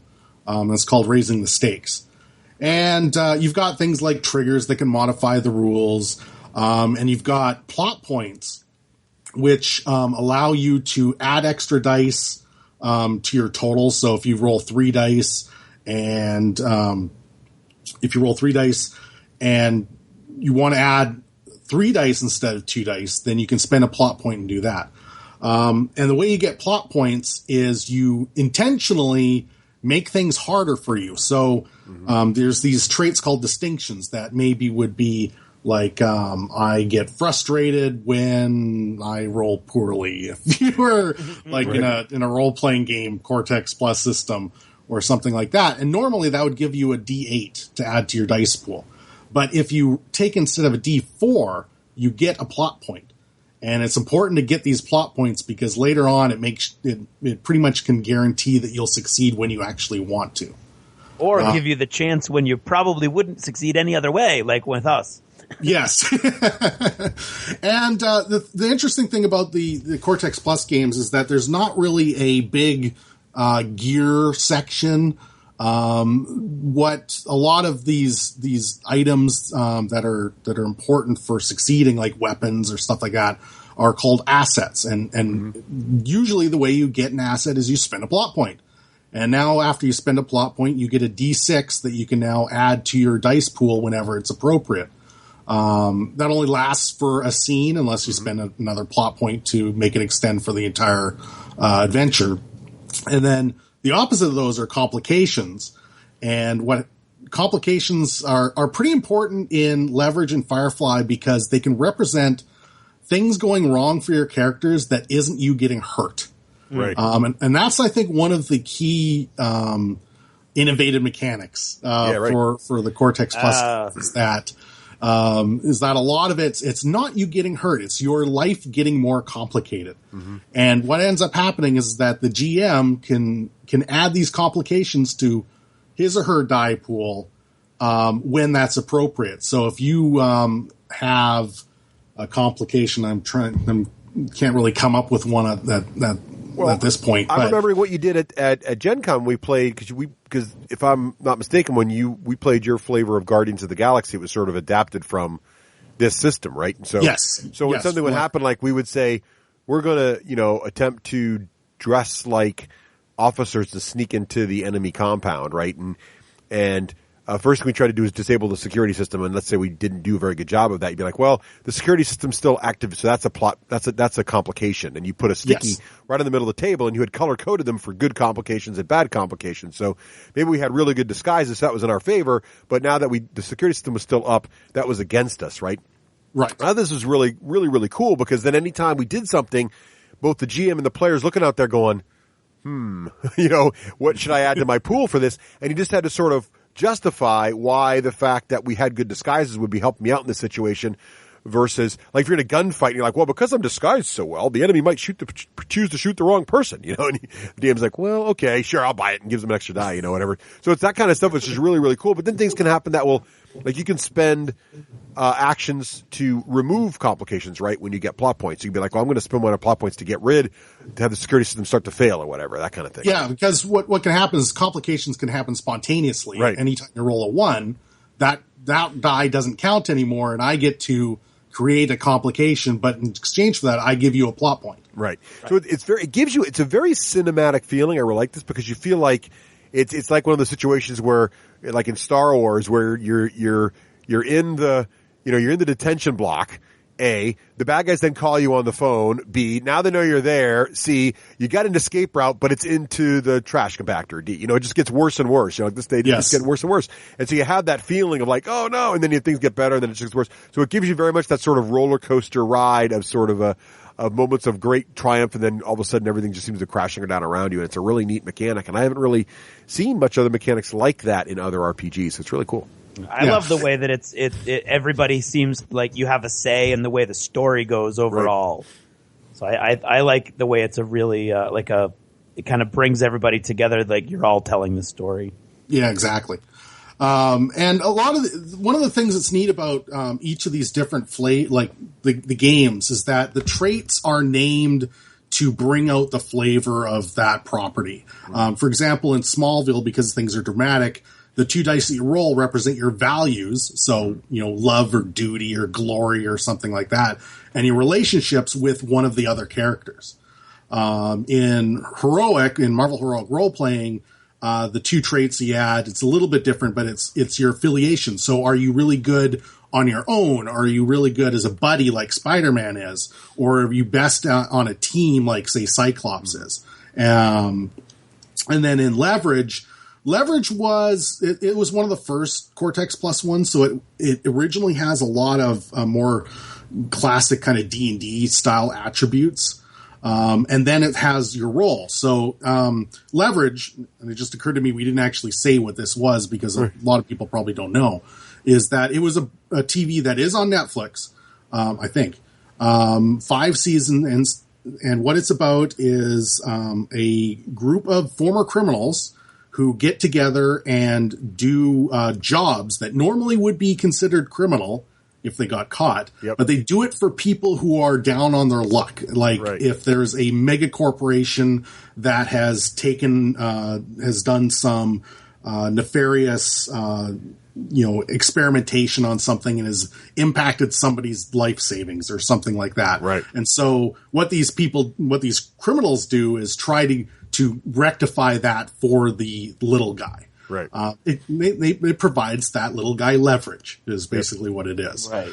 And it is, I think, the best heist role-playing game that has ever been created. Not that there's been a lot, but to me, it really, really gets that feel of things getting worse and worse and worse, but everybody is very competent. And one of the ways they do that, they emphasize that, is through the flashback mechanic, where you might, normally you might have a game where you've got to think about all the different ways that something might go wrong, and it usually takes like half an hour, 45 minutes before they just go down the tunnel, and as the dungeon master, you're going, would you just please get on with it? Whereas in Leverage, you don't have to worry about that because you can spend a plot point and you say, well, actually, back where we were, just about to go down that tunnel, I grabbed a rope. And so I actually have this rope, even though I didn't say before I have this rope. I love this mechanic, and it really plays into the leverage, because Leverage, the show, and the RPG remind me very much of the old Mission Impossible TV show, the old original one from way back in the day. Or Ocean's 11. Or Ocean's 11. And in these kinds of shows, what's neat is, as you watch the show, it looks like everything's going south. But then you realize everything's actually going according to plan for the agents, right? And all of a sudden you realize, well, no, actually they intended to get caught. And actually he had slipped this into his boot. And so it's all done either via flashbacks or just you figure out, oh my God, that was the plan from the beginning. And this does that but without having to pre-plan it. You're like, oh, I see, we got caught here. But that's okay, because back when we were on the ship, I took this outfit, and it played very well in Guardians, because Guardians is sort of a similar scenario. And so that worked really, really, really great, Dean. And I like this system a lot. It's a lot of fun. Yeah, and then at the very end, one of the neat things is that you have that final confrontation with the big bad guy who's causing all the problems. And they start off with 2d12 in their dice, which is brutal. Yeah. Along with all the other complications you've probably acquired along the way. And so what you do is each player does their own little flashback segment to make an asset for the mastermind. And the mastermind does the final kind of, well, here's how the plan actually was going to work out. Yep. And then you do one roll and boom, you're done. And so you're able to sort of pace things. You're able to go like, well, we've only got 15 minutes left in the session. Now we have our final confrontation. Right. It plays great. It was a lot of fun. So I'd highly recommend it. If you like heist games or like that idea, even if even if you're not using it for a heist, you might try the system, because it's got some really neat mechanics and interesting ways to do that stuff. So I liked it a lot. Yeah. Good fun. All right. My second recommendation. Are you ready, Craig? Are you ready, Dean? I am waiting with bated breath. All right. This one is very wacky, and Dean, I'm curious if you've played it. It's called Cosmic Patrol. You ever tried this game? I have not. Okay. It's by actually our friends at Catalyst Game Labs. So Catalyst Game Labs are famous for making a little game called BattleTech. Mm-hmm. But they've been dabbling in other areas, and they came out a couple of years ago now with this game Cosmic Patrol, and it's a very short, sort of like almost pamphlet rule book. And it's set in the, retro era sci-fi. So imagine 1930 Flash Gordon, or Buck Rogers type sci-fi. But what's interesting about this game, and what most folks might find fascinating, is that it's not meant to be a very deep RPG. There isn't any character creation really. You're playing with a bunch of canned characters, so it's great for an evening one-off. But the other interesting thing about this game is it doesn't really require a GM. So what ends up happening is you sit around the table. Each player is given a character. These characters the stats are really simple. They are sort of the different dice, the polyhedral dice for your stats. So your brawn might be a D8 and your brains might be a D8, but your charisma might be a D10 kind of thing. And you're going to build little dice pools like other RPGs. But the big thing here is a couple things. One, it's meant to be a little wacky. Two, the players are the narrator. So each round, each scene, someone's going to be a different lead narrator. And the lead narrator starts off by just saying telling the story. And so you're encouraged to not only do cool things, but also get other players into a situation, and then you pass the narration off to them. So, you might say, well, Sue is standing there and, she's looking around and we're going to try to get into this base and find this thing when a tentacle wraps around her waist, and the player's looking at you like, really? So they got to deal with that situation. But what makes this game a lot of fun, I think, is how much thought they put into these characters. So the characters are very, very simple. They have wacky names. Like one of them is Jack Justinian, and there's a little artwork there of an old, retro sci-fi guy with 2 laser pistols. But they have these things called cues, and cues are basically talking points that you can use anytime when describing your character or working with another character. And the cues really instantly, in my opinion, form a visual of how this character might behave. So for Zach, for example, I'll read you. These cues are like one-liners. It's like, I'm smiling because I'm about to win. Or, don't hurt your brain over it, just accept it. I've got 2 pistols, but I only need 1. Great idea, glad I thought of it. I make this look good. So you already know, just with these cues, this guy. You know what he does. And so you and then you get bonus points for working the cues into your story as you're working it through. So it's just it's just a really neat, silly, wacky, great game. I want to break this out at Gen Con next time and try it out. I've had fun with it with small groups in the past. It's a great time. It's a great one-off game. You pass out the character sheets and just go. And they've been cranking out little enhancements, and it's an open game license, so people have been adding all kinds of crazy characters and little adventures to it and everything over time. And so it's one of those great, quick, fun little games. Highly recommend it. It can also get, depending on your group, you can make this very fun and even a little randy if you want to. It gets a little weird. It can be very grown-up or very kid-based, however you want to do it. So a lot of fun with this one. I would recommend Cosmic Patrol for a great one-off, one-night RPG. Mm-hmm. So Craig, got another one? Nope. All right, moving on. So Dean, what do you got for one more? Okay, well, this is another one of those games that's sort of a family of games based on a game called Apocalypse World. It came out about 3 or 4 years ago. And Apocalypse World is sort of a game that's a lot like a more serious version of Gamma World. It's post-apocalyptic, obviously. A little bit less mutant animals and mutant plants and that sort of thing. But the thing that was really neat about that was how the players play the game. And the second game that kind of came out with this, and the author, and forgive me, I can't remember the name off the top of my head, which that's really bad. But anyways, the second game that came out with this was called Dungeon World, and Dungeon World was very much like an old school Dungeons and Dragons game, and it has like the 6 typical attributes. And that sort of thing. But what makes Apocalypse World really cool is that almost all of its core things that the players do are called moves. Mm-hmm. And in order to do a move, which can be things like called hack and slash or, launch volley, or even if you die, you get to make a move called last breath. Mm-hmm. And what you do to make your move is you roll 2d6 plus your attribute, which would be anywhere from a -3 to a +3.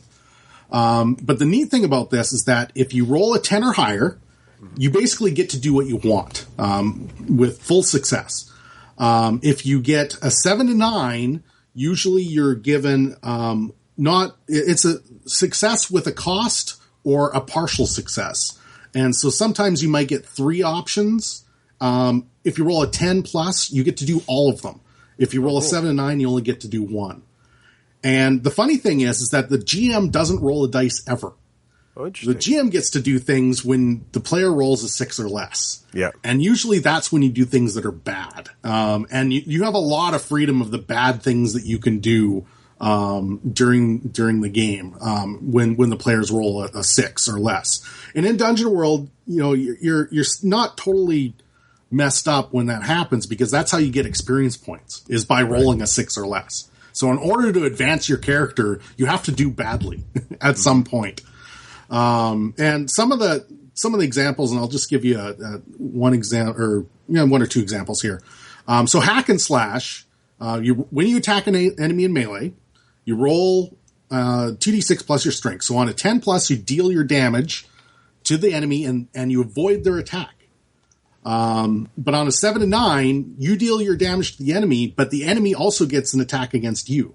So that's when, the GM is basically making the attacks against you is when the player doesn't, succeed as well.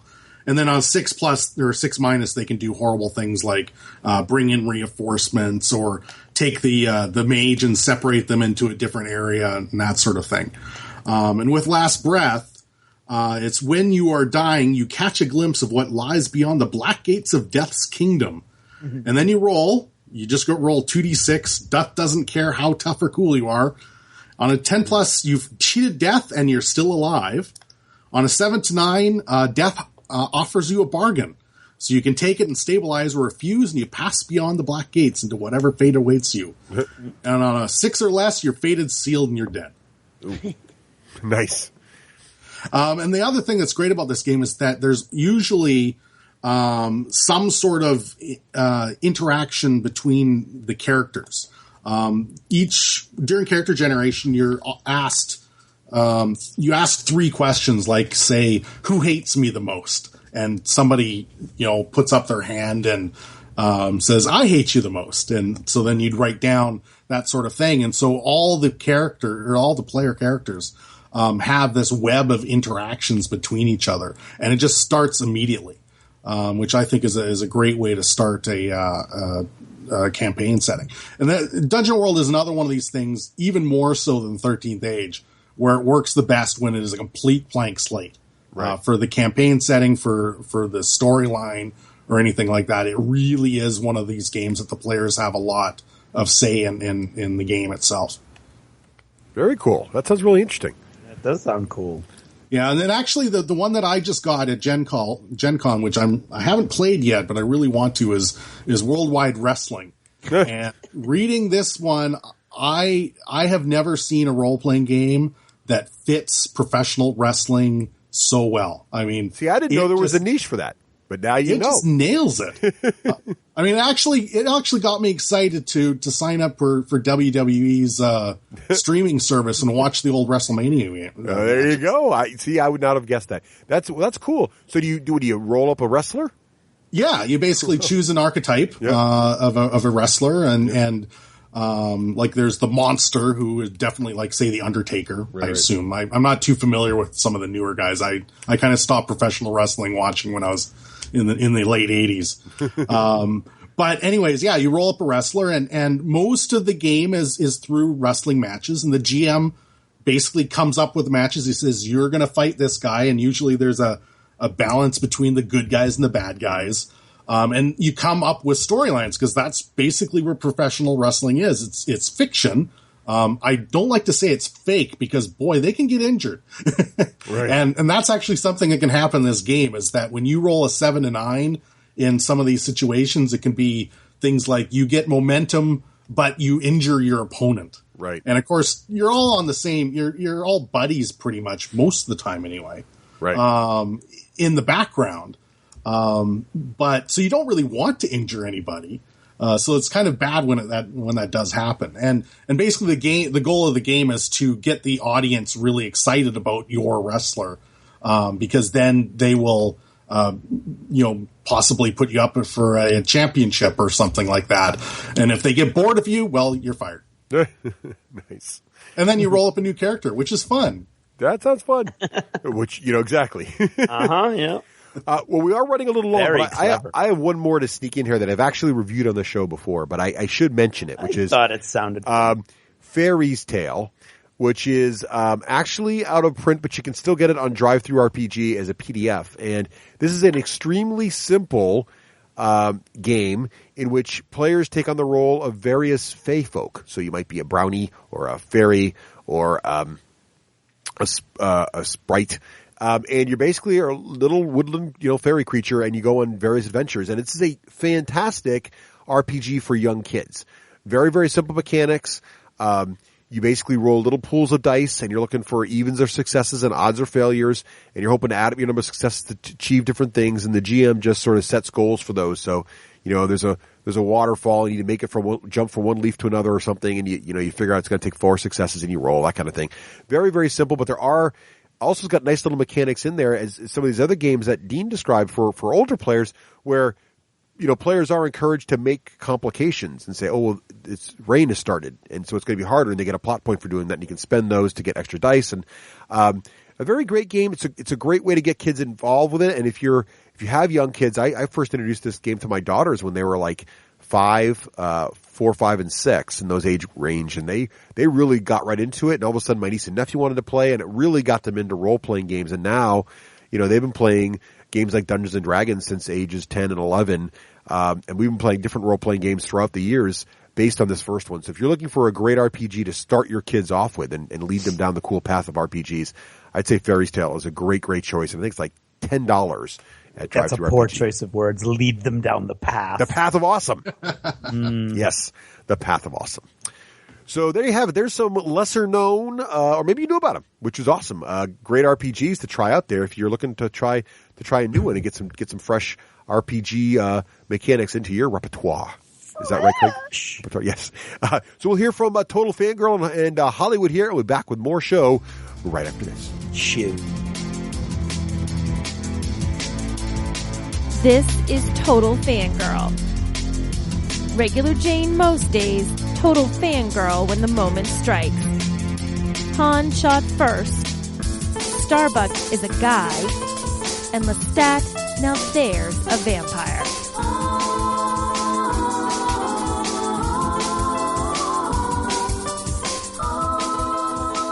Hello everyone, this is Nicole, your Total Fangirl. You can follow me on Twitter at Nicole Wakeland and check out my blog, TotalFangirl.com.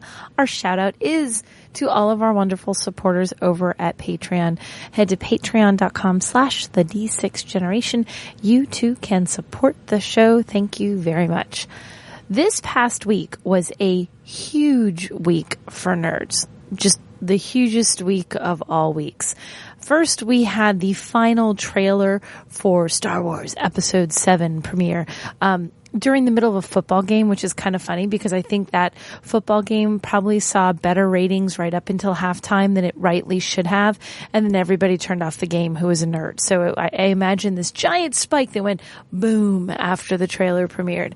I could not watch the game because I was having issues with live TV, and I was waiting and had a friend who was like, okay, it's almost here. Okay, it's playing. And then 2 seconds later, someone sent me a link to YouTube where it was up. So I immediately saw it. And loved it. Was really excited. I've been trying to avoid Star Wars stuff to a certain point because I don't want it to be spoiled. I don't want to see all the best parts, hear all the best lines, know who all the characters are before the movie happens. I want to find out most of it when I get to the theater. It's why I avoided seeing all the products when I was in Disney World a few weeks ago. But I really did want to see the trailer, and it lived up to my expectations. It was great. It gave me chills. I was cheering, and I was just really excited, and I'm super, super curious about the film. And yes, we got our tickets, but because Russ is a total slacker, I'm going to blame him because he was buying tickets and we didn't get them for opening night. I think we have them the night after. So it opens on Thursday and we're going to go see it on Friday. So I blame him for making me wait a whole, 24 hours extra, evil husband that he is.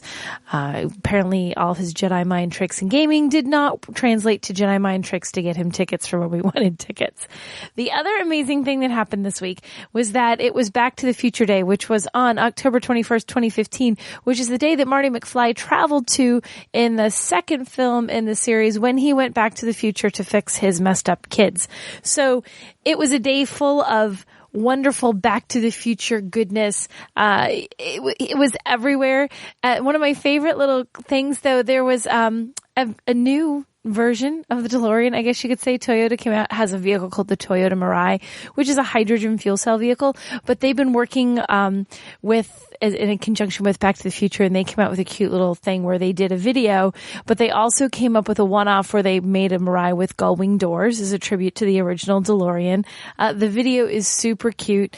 It's I think like 5 minutes long. You can Google it and find it, but it has the Mirai in there just in its normal form, but it also has, they took a new Toyota Tundra and they made it look like Marty's black pickup truck from the movies. I mean, they even used like this vintage black Toyota paint and vintage labeling. So they took it back to the past, future. I don't even know what to call it anymore.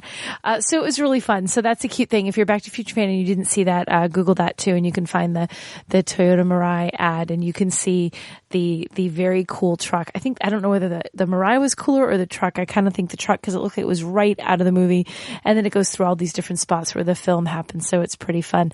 So a big week if you were a nerd, particularly a sci-fi nerd, I guess, because Star Wars and Back to the Future, if you don't like sci-fi, then I guess you were bored this week. Maybe you watched that football game because you actually liked football.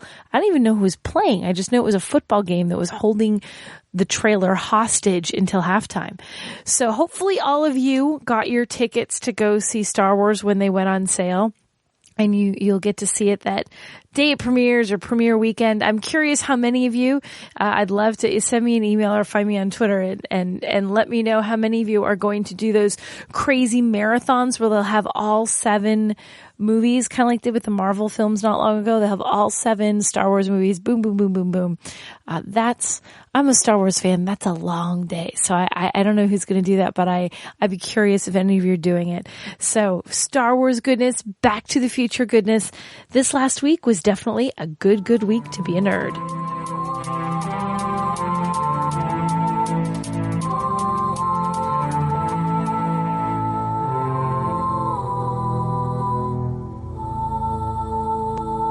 Hey, now it's time to talk about our friends at Geek Nation Tours. And if you are a world-traveling geek, there is no better posse than to have at your back than the boys over at Geek Nation Tours. Is that right, Craig? That is absolutely true. And you'll be traveling with a massive posse of gamers, so they're looking for the same stuff you're looking for. They're taking the same enjoyment. They've seen the same movies.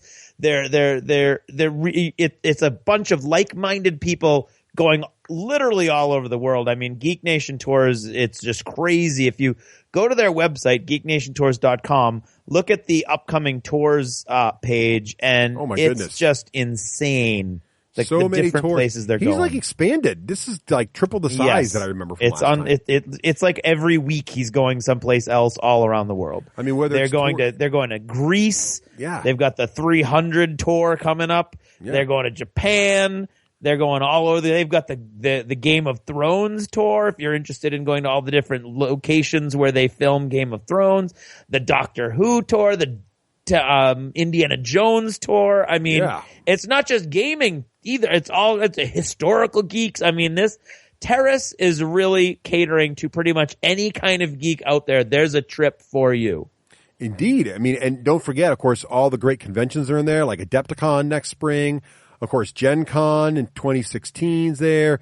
There's just great options there for any geeks to go anywhere. And the best part about them is they take you to all the cool spots, not just the obvious places like the convention itself, but all those cool geeky nooks and crannies that are hidden throughout the cities like little hidden gems. So if you want to get more information on this, head on over to geeknationtours.com.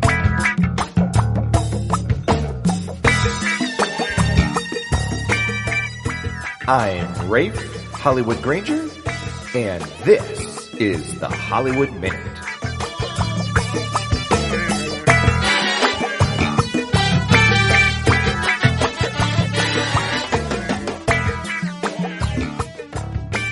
I'm Rafe Hollywood Granger, and this is the Hollywood Minute. If you want to follow me and see what I'm up to and watch all sorts of Star Wars Artillery Cluster goodness, then you want to go ahead and follow me on Twitter, on the D6G Hollywood on Twitter.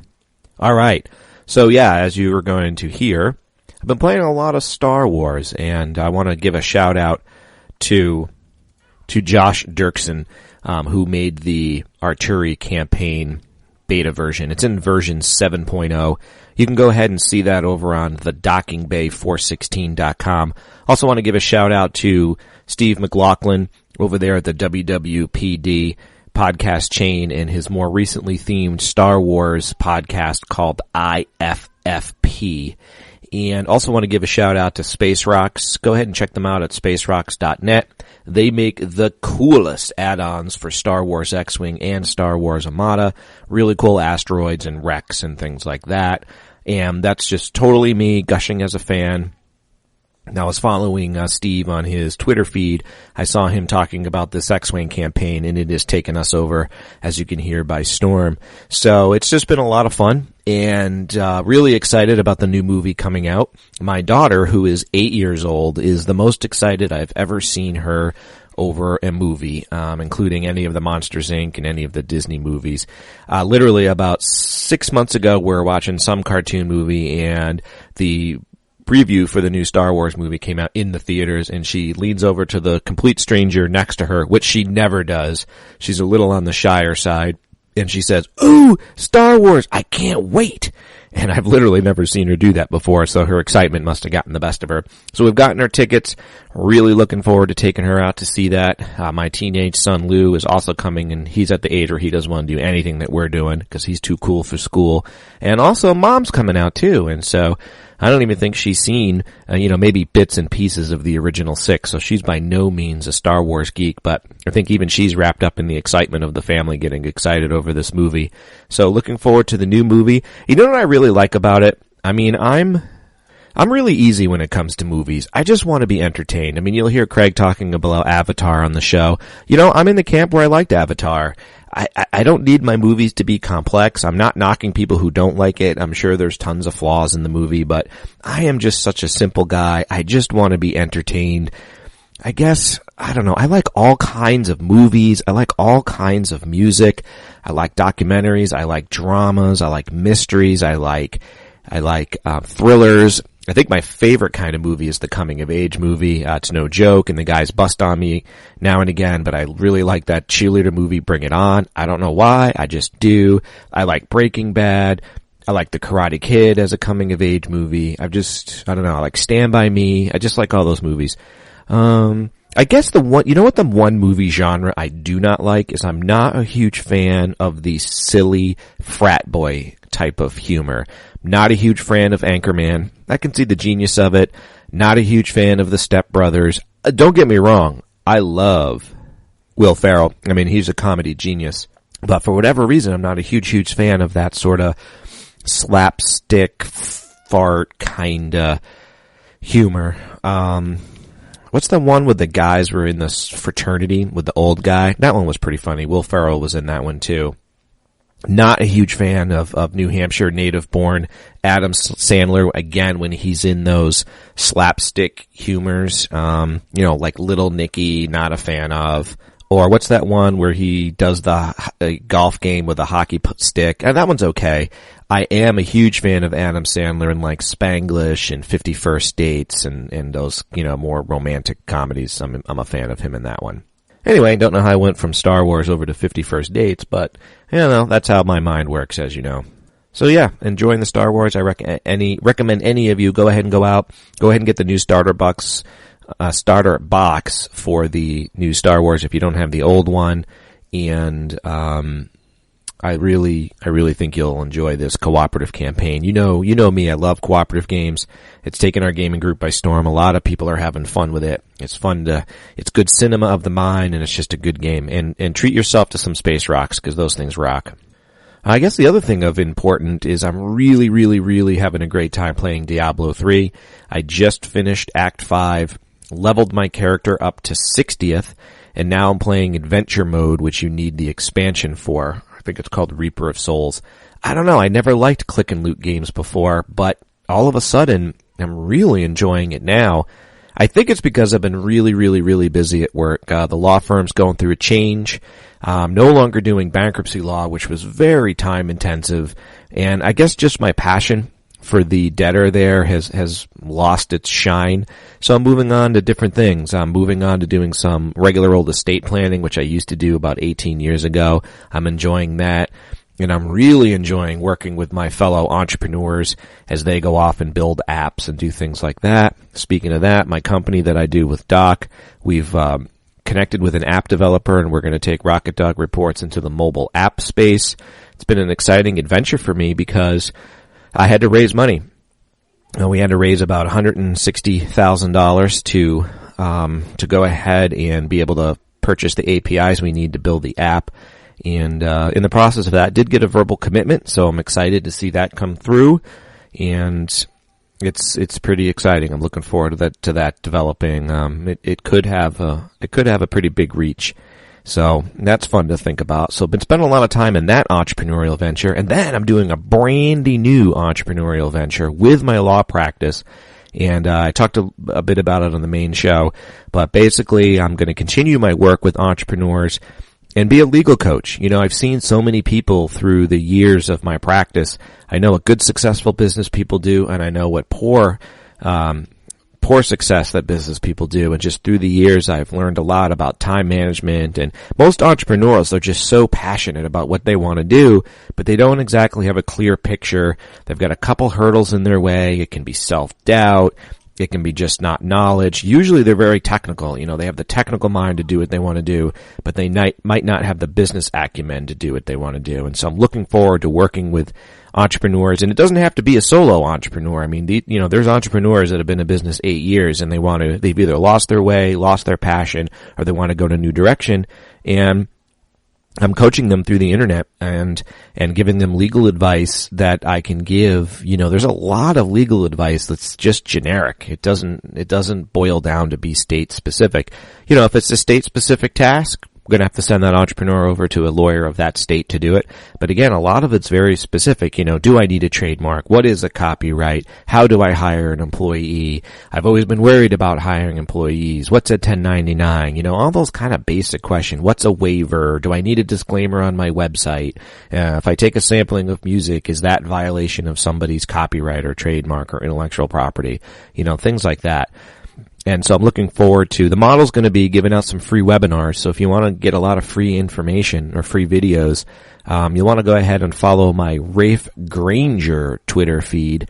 And that's just, Rafe Granger on Twitter, and also my business Facebook, which is Rafe Granger. Sorry to delve into the, this isn't gaming per se, but I've always said that I would, talk about what's current and truthful on my mind. And it's a pretty exciting adventure as I go into a new way to practice law, which isn't always just doing the technical thing within my state, but being able to reach out to entrepreneurs and help them do what they want to do. So I'm super excited about that. And, other than that, so anyway, that brings me around to Diablo 3. So I think because I've been so sort of pressured with the regular law firm and it's growing, especially in its estate planning practice, as well as the Rocket Dog time, I'm finding that when I come home, I can just click, destroy. I've made a wizard. He just melts faces. It's totally fine. I just blow stuff up, and I'm just finding it incredibly relaxing. I don't have to think much. I don't have to remember where the storyline is. I just pick up loot drops, compare equipment, and off I go. So look for me on Blizzard, and don't take it personally if I don't join your game or the other way around. I like to take my time and go through it. Maybe after I've leveled my first character, then I'll be able to go through with some friends, but I'm really enjoying the solo questing right now, although I do chat. Right now I'm chatting with Greg Ivany and Christian Flores, who are both on Blizzard or Battle.net. So hey, I think that's it for now. Until next time, happy gaming. And again, if you want to follow my work stuff, that's Rafe Granger on Facebook, or Twitter, Rafe Granger on Twitter, or hobby stuff, which is, let's face it, it's more fun. You want to follow me on the D6G Hollywood on Twitter. Hey, I can't wait till next time. Happy gaming.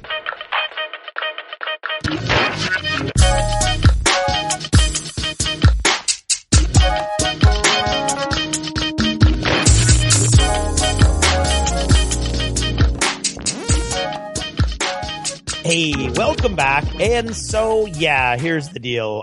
We're playing small games lately and short games. And so we all thought Tiny Epic Galaxies just dropped the Kickstarter. And Russ and I both backed the Kickstarter. We both love Tiny Epic Kingdoms. And so we thought, why don't we try to play Tiny Epic Galaxies, and we'll do a review with both Tiny Epic Kingdoms and Tiny Epic Galaxies, because Tiny Epic Kingdoms it's a really cool game. It's really quick. It's fun. It's light. And so that was our plan. And then we ran head on into the tiny epic juggernaut that is Tiny Epic Galaxies. Juggernaut is a good word. This is a full-fledged game packed into a tiny little box. It is. It is both tiny and epic. It is, and it is worthy of its own review. And I'm sure we'll do Tiny Epic Kingdoms in a future review as well. And we might compare them a little bit, but the important takeaway here is these are not the same game. So it's not like what I was afraid of with Tiny Epic Galaxies, although I knew from the way they worded in the Kickstarter it would not be this. The fear, or you might think, is, well, they made Tiny Epic Kingdoms a fantasy world conquest game. Clearly they just reskinned it and made it sci-fi, but that's not the case at all. It's completely different mechanics, completely different game feel. It is themed as taking over the galaxy, and so we'll talk about that in a bit, but it's a completely different game. The only similarity is that the boxes are the same size, both small. They both have the word Tiny Epic in the titles, and they both have really good components. It's as similar as they get. So let's get into the overview here real quick. This game was just released this year, 2015, by Gameland Games, the folks who brought you Tiny Epic Kingdoms.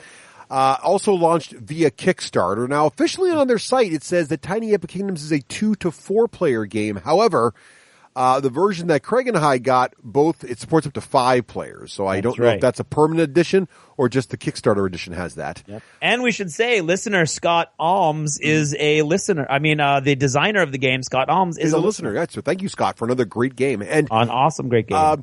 It's billed also as being a 30-minute game of galactic conquest. And while I'm sure it is easily possible to finish this game in 30 minutes, especially for 2 players, with 4 or 5 gamer players, there's enough decisions to make that analysis paralysis kicks in, and you can get a nice hour and a half game out of that. There's a deep game going on here, and the more serious your players are taking it, the longer it can last. Right. So, Craig, would you please read us the fluff background as presented in the front of the rulebook for this game? Yeah. Somewhere in the middle of deep space, your galaxy is overpopulated and hopes to expand across the intergalactic planets. You will grow your fleet, expand your influence, and colonize planets in the name of intergalactic conquest. However, you are not the only empire looking to expand. Opportunistic rivals from other galaxies are growing just as fast as you, and even the universe is not big enough for all your ambitions to come true. If you maneuver your fleet strategically, select the right planets, and outwit your opponents, you can control the cosmos, leaving your rivals floating on worthless space rocks. Nice. So, Dean, how does that sound? That's just vindictive. That's just nasty. How does that sound from a fluff point of view for you there, Dean? That sounds pretty good, although the astronomy nut in me is sort of twitching a little bit about intergalactic planets. But I'll let it slide. Good. Okay, yeah. Right. Leave it alone, man. Jeez. This isn't deep and realistic space conquest. Okay, we'll say that. Oh, it just starts in rapid fire, and it just goes through the. Okay, fine. You're smart, Dean. We get it. So the pitch really here from a mechanics point of view is that the game is driven by a dice rolling mechanic. And that you're really going to roll these dice, and then you're going to try to decide how to use them best as actions. You're going to have your home planet, and you're going to have a set of ships, and you're going to take over the galaxy. And it looks great. What's also interesting about this game is we'll talk about what's in the box, but the suggested retail price is $25. Yeah. So like Tiny Epic Kingdoms, it's very affordable. Very. If you put this game next to other games that have the same kind of components and play length and everything, and you're looking at a much bigger. In many price cases, tag. it's just the size of the box because the rest of the games don't have much more in there. Let's talk about what's packed into this really tiny little box. You get the 12-page full-color rules booklet. Excuse me. The rules aren't very complicated, so you don't need a very complicated index or table of contents. It's only 12 pages. Mm-hmm. There is the 5 player mats. Which are beautiful and colorful. We'll talk more about those in a little bit. There's the control mat, which is sort of the center mat in the middle of the table that tracks all the main activity. You've got 40 planet cards, a deck of planet cards. You got 12 secret mission cards into the deck for those. You got these 7 really nice size, actually really nice black with white icons on them D6, right, Craig? What'd you think of the dice?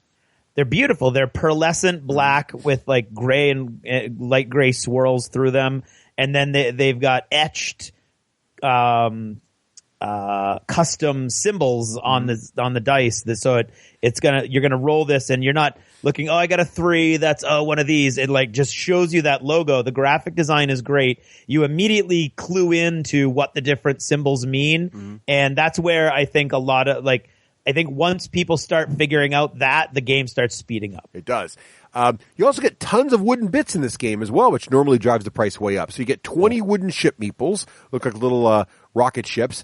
You get 5 wooden empire tokens, 5 energy tokens, and 5 wooden culture tokens, and these are all color-coded for each of the 5 player mats and player colors. Or 16 ships and 4 of each of those tokens if the basic game doesn't only supports 4 players. But anyway, which we don't really know. Lots of wooden bits in there. So there's a lot either way. Yep. So I think plus on the inside they didn't leave anything out. They used every space. So on the bottom inside of the box is the clarifications for all the different. Each planet has its own power. And it's pretty self-explanatory for you, the power written on the planet card, but then on the inside of the box bottom, they actually list each power and give a little more detail about it in case you run into any kind of weird situations. And then on the top inside cover, there's cool artwork, and it says dice rolling tray. So the top of the box is meant to be used as a dice rolling tray. So they really use every surface. I don't know, Dean, what do you think, just hearing what's in the box? Does it sound like $25 is a fair price for this? That sounds pretty good, although with the Canadian dollar being the way it is. You Canadians are getting punished for that. I can't. Yeah, well, we're used to it.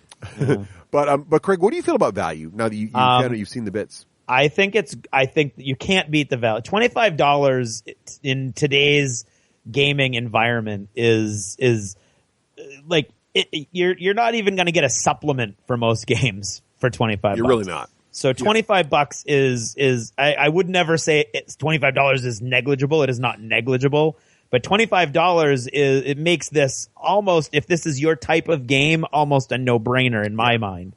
You know, it's good if you got $25 burning a hole in your pocket. And the way Game Line Games does their Kickstarters, it's crazy because things start to go nutty and they go right to the edge of how much stuff they can fit in the box, and that's how they keep track of how many cards they're adding because they add exactly enough as many cards as you can fit in the box. And then they start doing things like the dice tray and the graphics on the inside of the box and stuff. So they really, really do use everything they possibly can to add as much value into the game as possible. And I think it's as close to a no-brainer as you get in today's gaming environment. Indeed. And you also get, if you back to Kickstarter, there's actually an expansion thrown inside there as well, which is a few more cards and some more wooden bits. But what's great about it also is the box is actually very, very small. I want to say it's like, 2 inches high and maybe like 4x6, 4x5. It is. I would say it's exactly 4x6. So this thing is easy, great travel game, easy to throw in your backpack, easy to throw or just carry on a stack of books. Really easy game to bring with you for camping. I actually had it on my road trip. I talked about earlier in achievements because I thought we would break it out in the back seat of the car and just had little like almost like lap trays I was going to play on. We didn't get to it, but I could have easily done that as well. You could play it on a plane even. It's real nice and small, so it's a great little game. Let's talk about setting this thing up. So even though it's small, there's a lot going on here. So setup, though, is nice and quick, even though it is a Galactic Conquest game. So each player is going to get their player mat.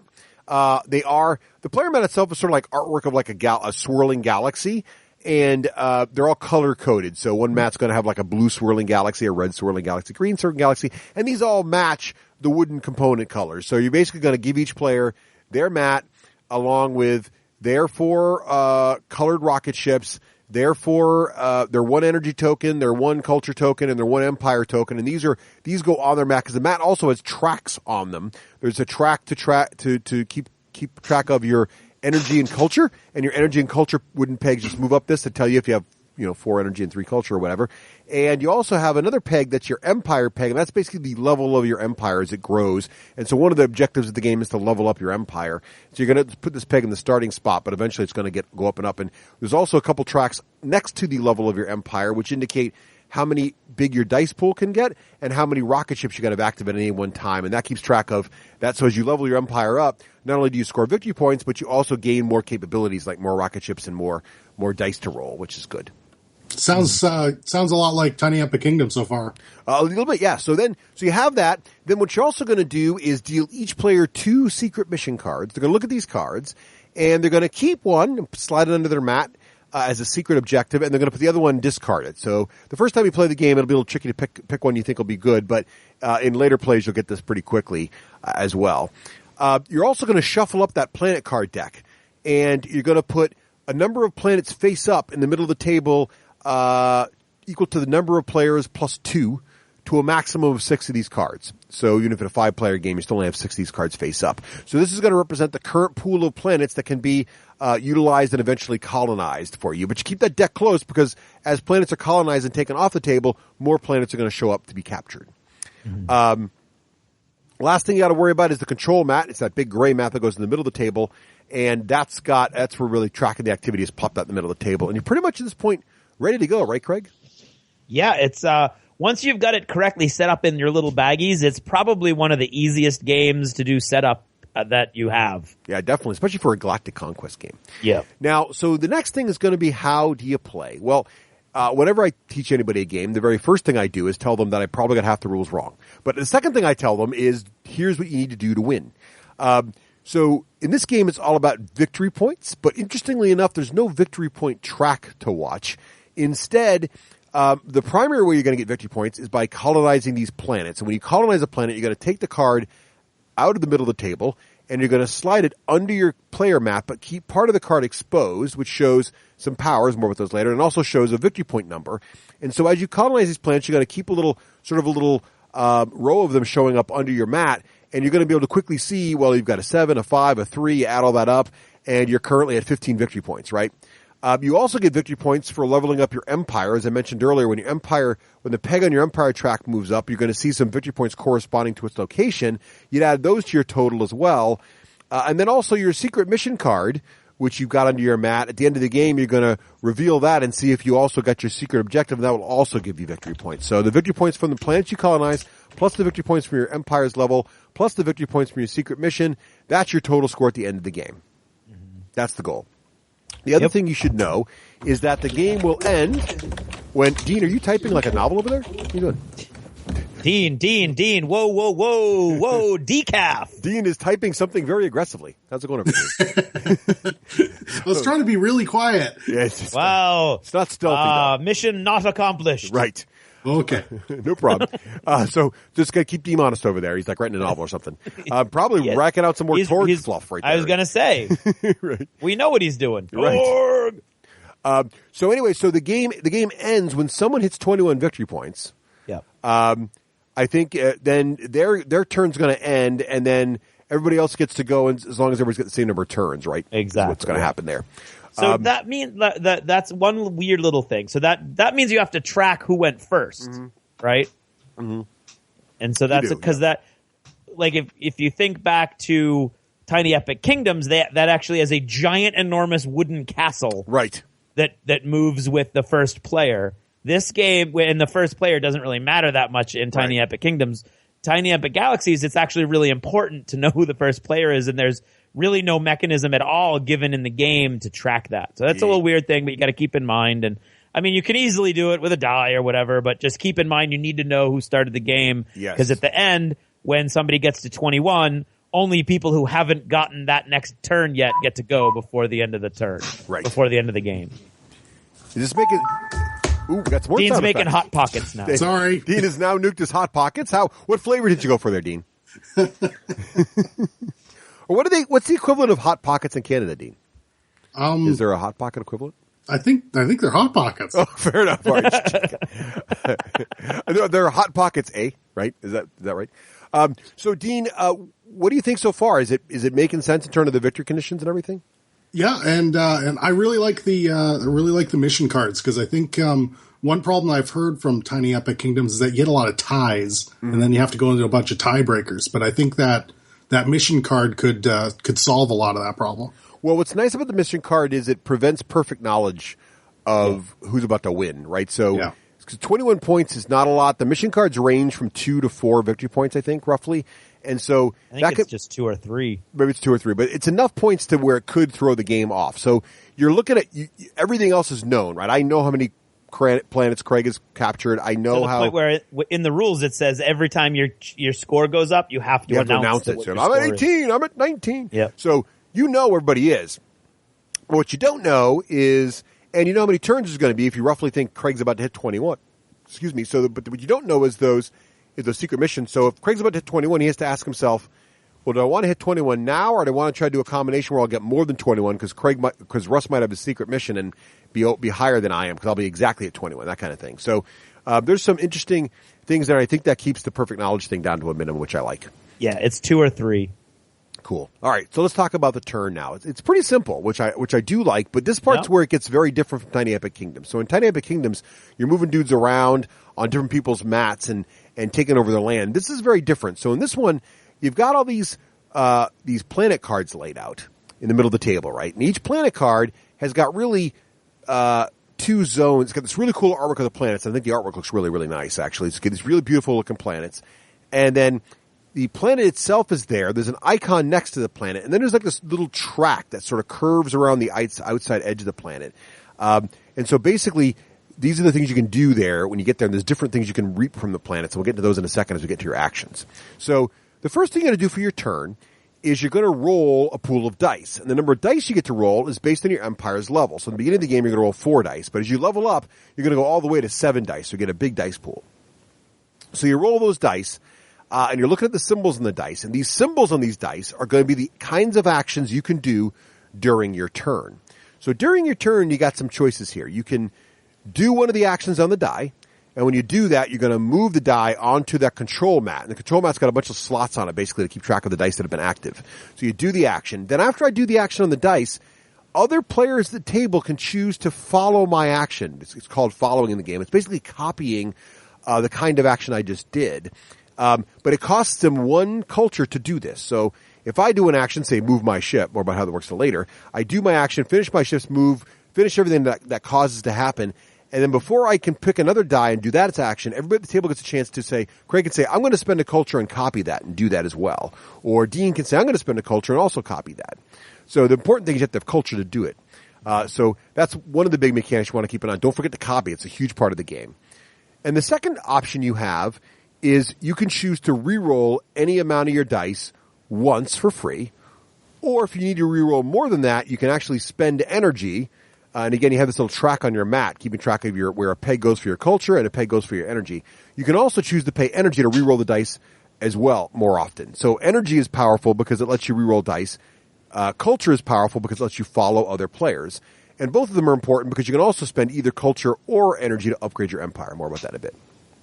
So the third thing you can do during your turn, in addition to doing the actions, is you can also take 2 dice and put them into these lock spots on the control board, and then take a third die that you haven't used yet and change its facing to anything you want. So you have some luck mitigation here. You can basically throw away 2 dice and use an unused die to be something else you want, but that's very expensive because you're basically giving up 3 actions. You're giving up, or 2 actions for sure, right? So it's a very expensive cost, but you do have that as well if you really have a bad roll, right? So you have rerolls, and you can also throw 2 dice away for what you need. That's pretty much your turn. But let's get into what the actions actually are, right? That's the meat of the game. So one of the actions you're going to get, one of the dice sides, is going to be moving your ship. Yes. So here, Craig, why don't you go ahead and display? I described the planet cards a little bit, but why don't you just describe a little more detail? There's really 2 places you can land your ship, right? Mm-hmm. Yes.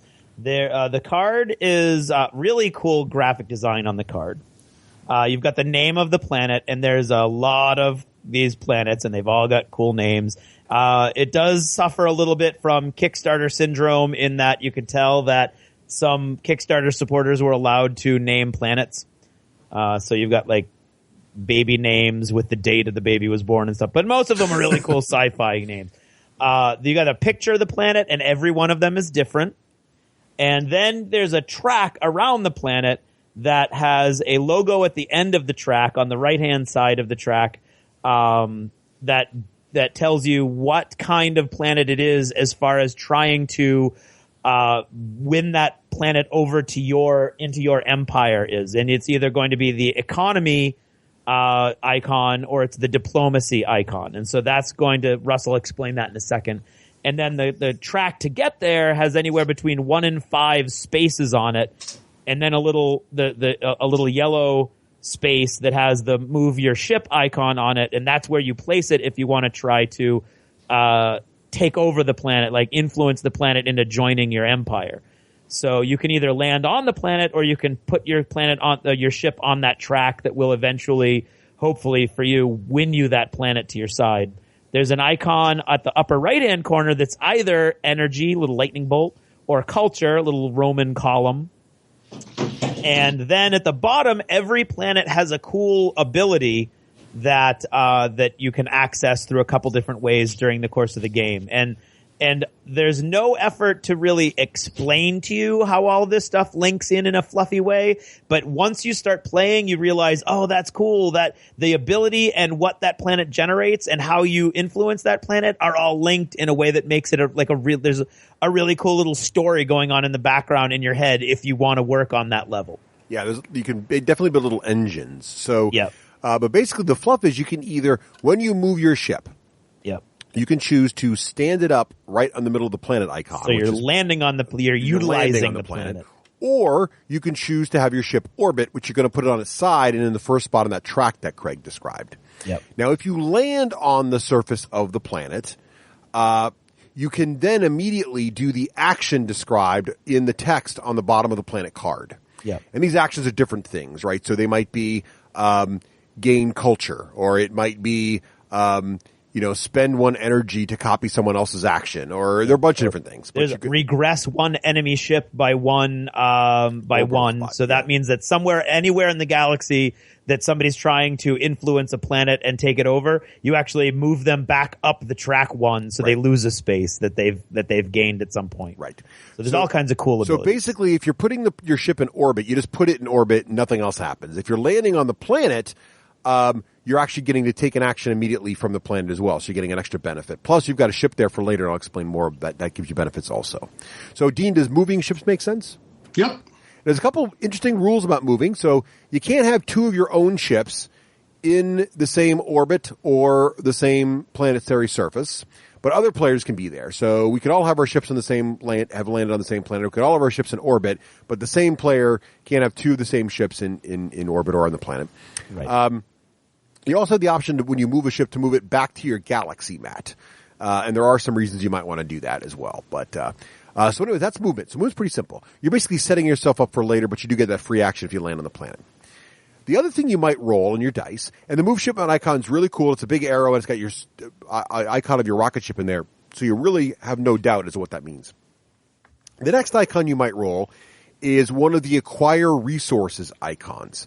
Now, these are easy to identify because it's either the lightning bolt or the Roman column culture icon. And the great thing about this is the icons are the same icons that appear on planets which generate energy and on planets which generate culture. So you really don't have to remember that one's called energy and one's called culture. And the icon also, by the way, appears in the same pegs that track energy and culture on your mat. So the graphic design is great. The icons are carried through. You can forget that the column means culture. You can just talk in terms of columns if you want. But as long as you roll it, what basically it means is if you roll that symbol and take that action. So I decide, okay, I'm going to take the culture, the acquire culture resource action. I put that out, I lock that into the card, and now I look out into the galaxy, and every planet where I have a ship, either in orbit or on the surface that has that icon in the corner, I get 1 point of culture or energy depending on what I rolled, right? So if I've got two ships out there, one in orbiting a planet with culture, another landed on a planet with culture, and I get a culture resource action, I will then gain 2 culture and I'll move my culture peg up 2 on my track. Yep. Right? Pretty simple. Energy works exactly the same way. One bonus about energy, though, is that the energy icon also appears in your galaxy mat. So any ships back at home in your galaxy, if you roll an energy action, they also generate energy there as well. So energy is a little easier to get than culture. Making sense so far, Dean? Yep. So basically what you're doing here is when you're landing ships on planets or you're putting ships in orbit, you're setting yourself up in orbit to eventually colonize the planet. You're setting yourself up on the surface to get to take that action, but also by having ships in those particular orbits and on those particular planets, you're setting yourself up to acquire certain resources if you roll them. So you're trying to build an engine here to get your ships in the right places so that when you roll culture or energy, you get more of it. But you're also trying to set yourself up to get those cool actions and also capture those planets eventually. So it's kind of a double thing you're trying to do at once, which is sort of interesting. All right.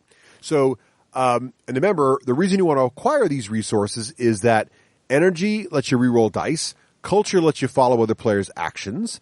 But also, they're also spent to level up your empire.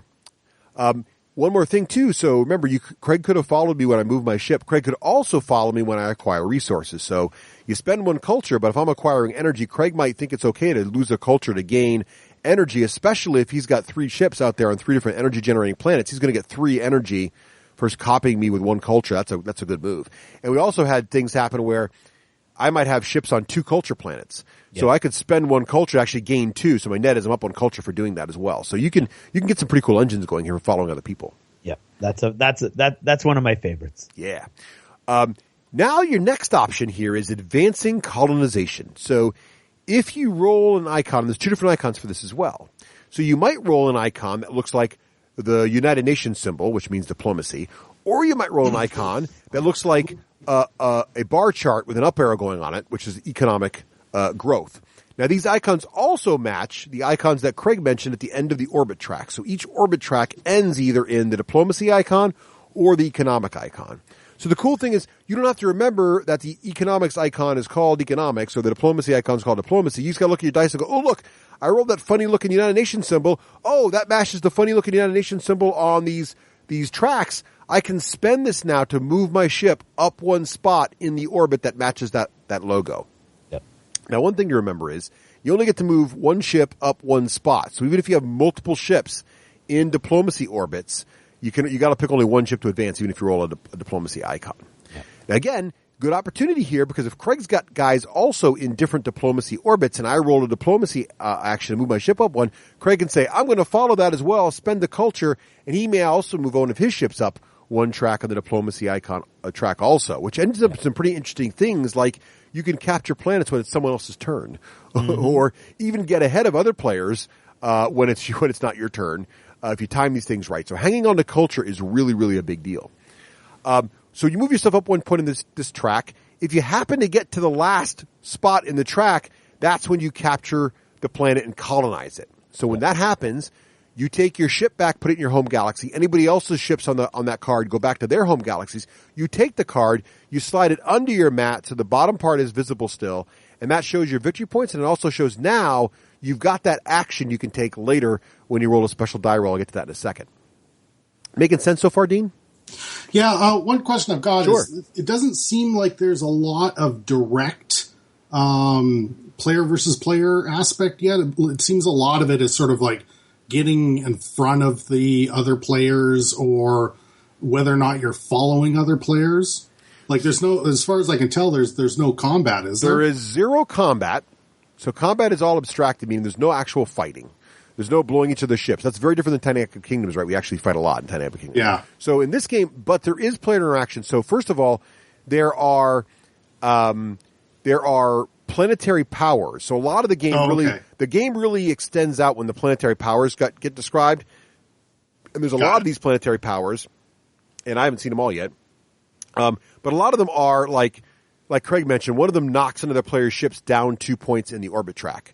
That's huge, right? So I can go ahead and say, Craig, you and I are right neck and neck right now in this orbit track. If I advance diplomacy, if Dean advances diplomacy, you're going to advance ahead of me and get that planet before I've got it. So what I'm going to do is I'm going to play this power on you that says your ship loses 2 spaces on that track. Craig's going to be pissed at me if I did that.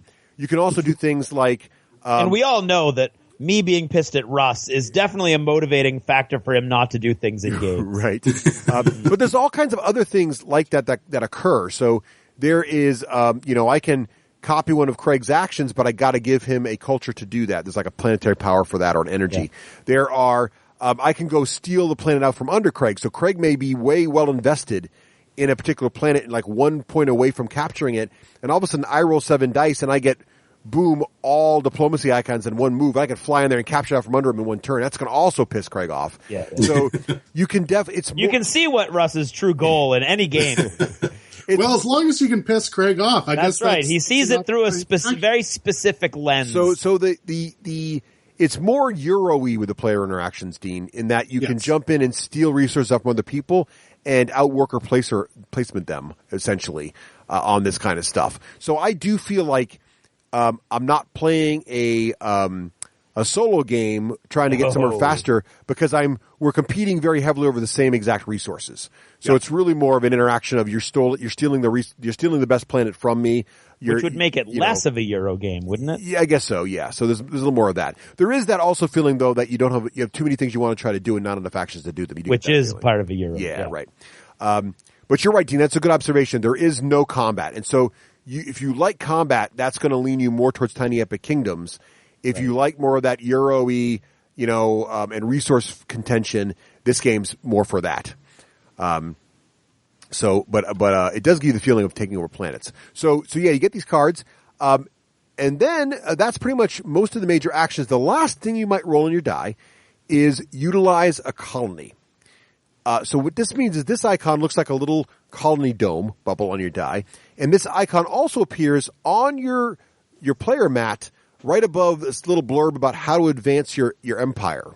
Yep. Okay, so, and it says there in text what you do. So to level up your empire one level, you have to pay the cost of that level, so that level number. So if you're moving to level 2, you got to spend 2 in either energy or culture, your choice. But you can't split the cost up. So you can't spend 1 culture, 1 energy. If it's 2, you got to spend both from culture or both from energy. Now Now, what's interesting about the graphic design here is as you capture planets and get their powers, you slide them onto your card such a way there's little lines on these powers and lines on your mat that link them back to this spot where it says you can level up your empire. And it's under that icon, which is the die roll for utilize your colony. So basically, in the beginning of the game, you roll this die that says utilize your colony. All you can do is level up your empire. But as you capture more planet colonies, by rolling this icon, this allows you to use any of the powers from the planets you've captured in place of the leveling up. So you can choose either level up or use one of the powers from the planets you've captured.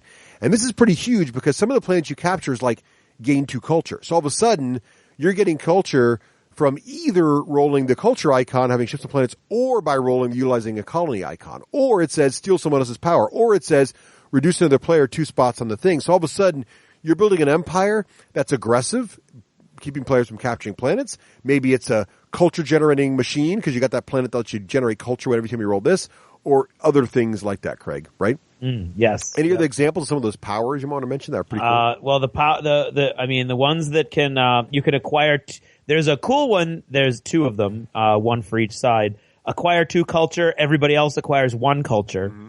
Which is agonizing because you're like, oh, I don't want to help anybody out. And it's always fun when Russ doesn't have that ability, but someone else does. Mm-hmm. Because then you hear, a rising tide lifts all boats over and over again. Set 1 inactive die to a face of your choice is an amazing one. You got a lot. There's a lot of abilities in these planets to regress or to use other people's abilities. Mm. So it's really in these abilities where it's in the actual gameplay and then in these abilities where you're going to start contesting with each other. Yeah. And really get into, into the nitty gritty of this is where kind of like the real, analysis paralysis is going to start because you roll that little utilized colony result and in the late game, it gives you a lot more options than it used to. Yeah. But the fact that you can, right at the front of the game, land a ship on a planet and utilize its ability means that they're involved throughout the gameplay. There's no like end game. The only time you ever see this is in the end game. I mean, you can, if there's a really powerful ability, one of these 7-point planets, which are the highest value planets there are, you can land on it with your very first move and use this super powerful ability. Yeah. But the super powerful ones often have a cost involved also. So there's a lot of balance. There is a lot of balance. It's really well thought out. And it is interesting because those 7-point planets, remember, 21 wins the game. So colonizing a 7-point planet, what they do for balance also is there's more spaces on the track to colonize the planet if it's worth more points. Yeah. So it does take you longer. So like a 3-point planet is like, 3 spots on its track. A 7-point planet might be 6 spots on its track. So it's going to take you, 6 diplomacy actions to capture this planet or whatever. But you'll have players come in.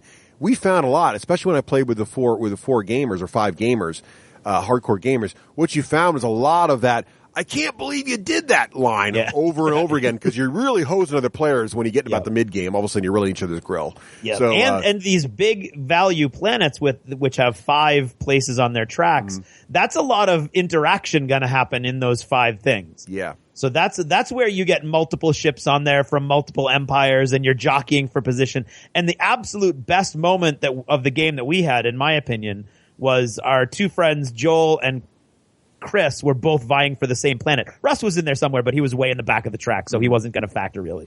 But Joel was trying to bully Christian into trying to win this planet. And poor Christian was just pouring all of all of his ability and all of his energy into re-rolling dice to try to get the points he needed to take over the planet. And Joel was just sort of in the background setting up this narration of this poor 20-year-old woman colonist who left their home galaxy to go, and it takes 20 years to get there to that planet. She's 40 when the planet erupts out of hyperspace, and oh my God, she's being sent back because the planet's been taken over by Joel's empire. So she goes back. She's 60 by the time she gets. I was just a very, very funny narrative that Joel was given the whole time. That Christian was just blowing his dice rolls one after the other, trying to desperately to take this 7-point planet away from Joel. Yeah, I think the dice rolls are really interesting because you don't always get to do what you need to do. Yeah. So it does mix things up. You have to be versatile. So you really want to hang on to your culture, And I was doing great until I blew all my culture on an Empire level upgrade, which I thought was smart. But once I was stripped of culture, I couldn't piggyback on anybody else anymore. I really felt my momentum slip down. So there's a lot going on. There's a lot going on in this game, and the more you play, it really rewards repeated plays because the more you play it, the more depth you find in it. So and you don't want to not get energy either because energy allows you to get those rerolls, so you're not getting locked into those. It's tough. It's tough. It's a balancing act that you have to play. So that's pretty much the whole game. So then again, as soon as somebody gets to 21, you make sure everybody's had an equal number of turns. That's it. You reveal your secret missions, see who got it, who didn't, and who's ever got the most victory points from their planets, their Empire track, and their secret mission cards is the winner. Yeah. There are a couple variants. So there's the solo play variant in the box, which you basically flip all your mats over, and it's a solo game, which is pretty interesting. And also, so I know sometimes listeners ask us, is there good solo games out there? This is one of them. Also, we don't know. We haven't played it. No, but it looks pretty. It looks like it'd be a fun experience. It looks like it's the same game. You're just kind of like playing against a clock, sort of. And then also, there is an expansion that came in the Kickstarter, but Craig and I haven't tried it yet. But it looks kind of interesting as well. So a lot going on already just from the Kickstarter here on this one. So Dean, does it all make sense? You think you got a feel for how the game plays? Yep. Cool. All right. So let's talk about final thoughts, and then Dean, you can jump in and let us know how excited you are to try this out on the D6G rating system. So Craig, for Dean, who may have forgotten, or other listeners new to the show here, in the style of a galactic overlord, please describe the patent-pending D6G rating system. Happy to. Citizens, the ships you see orbiting your planet now are the benign vessels of Craigsylvania. We would like you to join our empire, and together we will forge the future of an enlightened galaxy. If you think this is a good idea, if you think you would like to join me in my vast armada and all of the great humanitarian efforts that we will bring to bear on your behalf, the more inclined you are to think this is a good idea, you're going to rate that as a lower level. So, for instance, a 2+ means you want to join Craigsylvania. A 6+ means for some reason, Rustovia has gotten into your brain and you think it would be better to join them and their big-headed leader. So, low number is good. Craigsylvania is good. High number is you have been brainwashed and something has gone horribly. What? Excuse me a moment. They did what? Rustovia, they're already down there? Prepare the planetary bombardment. Excellent. So Craig, we want to start. What do you think of this game? I had a blast with this game. I really enjoyed it. I think I love the size. I love it's not the quick game that Tiny Epic Kingdoms is. Right. But I think it does get faster. The lower, like at 3 players over the weekend, I played it twice at 3 players, and it was running about 45 minutes. Mm-hmm. When we got 4 players involved, one of whom has a reputation for playing in a very deliberate, slow, methodical manner, it did last longer, but it was still fun. It was a blast. And I think anytime you play with Christian, you have to have Joel. Right. Because Christian really thinks everything through, and Joel just keeps this running commentary going that entertains the whole group. I love the graphic design. I love the way that the planet abilities plug into your galaxy mat and then kind of create a flow chart of options. I really like the way everything looks. The retro look of the little rockets is cool. That sort of retro look carries through a lot of the graphic design of the whole game. I personally do not like playing solo games. Mm-hmm. And so I think personally, again, there's a missed trick here, which would be I think having all of the player mats be vanilla and the same is a cool way to start the game. I would have liked to have seen on the opposite side of all the player mats, asymmetric starting, like races, just like Tiny Epic Kingdoms does that. And I thought that was a missed trick because a lot of the games of this type sort of have that built into it where, you get a little special ability or maybe the way you upgrade differs, or some little thing that differentiates you from everybody else. So it's a more of a battle amongst different cultures rather than everybody's kind of vanilla going the same way. But I get where it's coming from too. It's a faster, quicker game. And ultimately that's perfectly fine with me. The only other thing I wish is when you plug the planet cards into your player mat, basically the whole planet card is covered up except for your ability, the victory point total, and a cool little repeat of the icon of the graphic of the actual planet. I would love it if the name of the planet was down there, so I could fluff-wise talk about my empire with the planet names. But that's just me personally. I think it's really fun. I think the dice make it more fun for me than these straight up games of Galactic Conquest that are just card games that are kind of like the deck building, et cetera, all that stuff. This has none of that. And instead, you've got the dice coming into it, which you see a lot of these games that are trying to make faster versions of themselves in like Bang the Dice game and those kinds of games. They've added the dice instead of lots of cards that will make things last longer. I really enjoy that. I like the fact that you get one free reroll. So if you get one really bad roll right off the bat, you're at least going to be able to reroll some or all of your dice, and you get to choose which ones you reroll. And then you can pay if you're smart to husband your energy, and you can just keep rerolling and try for that Hail Mary. So there was never a time, I never had 2 turns in a row where I was like, oh, this is a wasted turn. I can't do anything. And it's usually because you've mismanaged your resources more than the fact that you got one crappy die roll. So I really, really enjoyed that. The culture is huge. You're right with that, Russ. Following, if you can't follow, you feel like you're missing half the game. But then the track only goes up to 7, so you're only going to be able to follow 7 dice. And in a 4-player game, in mid-game, that's going to be anywhere between 12 and 16 different dice that you're going to have the option to follow. So you have to pick and choose anyway. And even then, you've burnt all your culture. So it's got that Euro thing, like you said, where you've got more things to do than you can do. But it's also got more of a face-to-face, head-to-head competition element. So I really, really like it, considering I don't like this type of game. So I don't know if that means that it's not this type of game and I like it because it's a different type of game, or it does this type of game so well that that's why I like it. But I would say if you like this kind of game, I would say it's a 3+. And I would add a reroll once you put in like the value of the game and the depth of the game and the replayability and everything. I think it's a really, really, really fun game. Cool.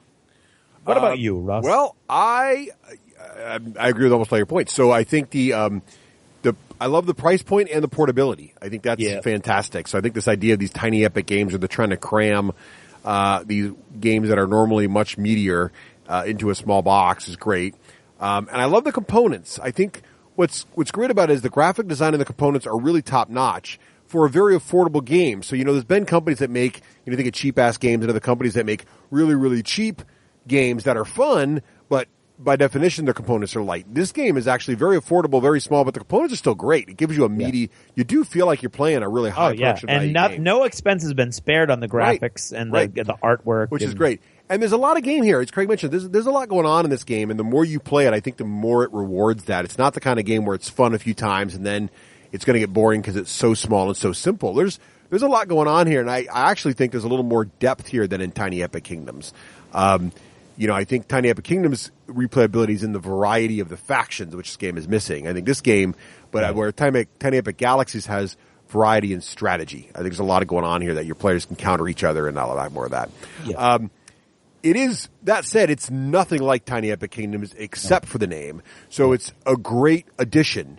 I think if you enjoy Tiny Epic Kingdoms and you wanted a sci-fi game, like it and I say like it only because it comes in a small form factor. It's a great buy. It's got nice components and it's a whole different game and a whole different genre. It's a great buy. So I think you could collect these little guys and have a great collection of different kinds of board games that you could easily throw in a bag and have different experiences over a weekend with your friends. Yeah. So if you're traveling and you want 2 different games to play and have some little variety in your life, it's a great way to do it.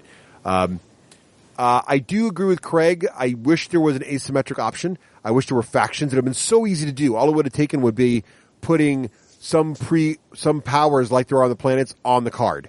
So you get upgrade your empire and one cool power that's different in every faction. If you had that alone, it'd be enough. Because really, Tiny Epic Kingdoms, all that is they have slight power differences, really. Yeah. Could have done that so easily, so that's a little disappointing, but not the end of the world. Core mechanics are fantastic. And I'm with you, Craig. So games like Eminent Domain and other games, which are great card-driven games that give you that feeling of taking over the galaxy, this totally trumps those games. Because you have that same feeling of fast and light and fun that those games have, but in a cooler package with cooler components, and it's not just pure cards. So I like it for that a lot. And I think there's some really innovative mechanics there. I think the dice rolling mechanic, choosing your actions, is not new. Other games have done that before, but the follow mechanic combined with that is really, really clever. Because what you want to do then is, you can't, as you said, Craig, you're not going to be able to set up so you can always follow everybody all the time. But if your roll is bad and you can't do what you want, but you can generate some culture, you can then hang on to that, hoping that someone else gets the roll you want and uses the action, and you can go along with them. So it's kind of like got that mechanic that Race for the Galaxy has that I like, which is that you can only pick one action per turn, and you're going to hope that someone else is going to do the action you want. Yeah. And so it kind of emulates that in a different way. So it's really clever. And I haven't seen any game do this quite like this. So not is it small and fun and give you that epic conquest feel, but it's got some really innovative mechanics you haven't seen anywhere else, which is also neat. Yeah.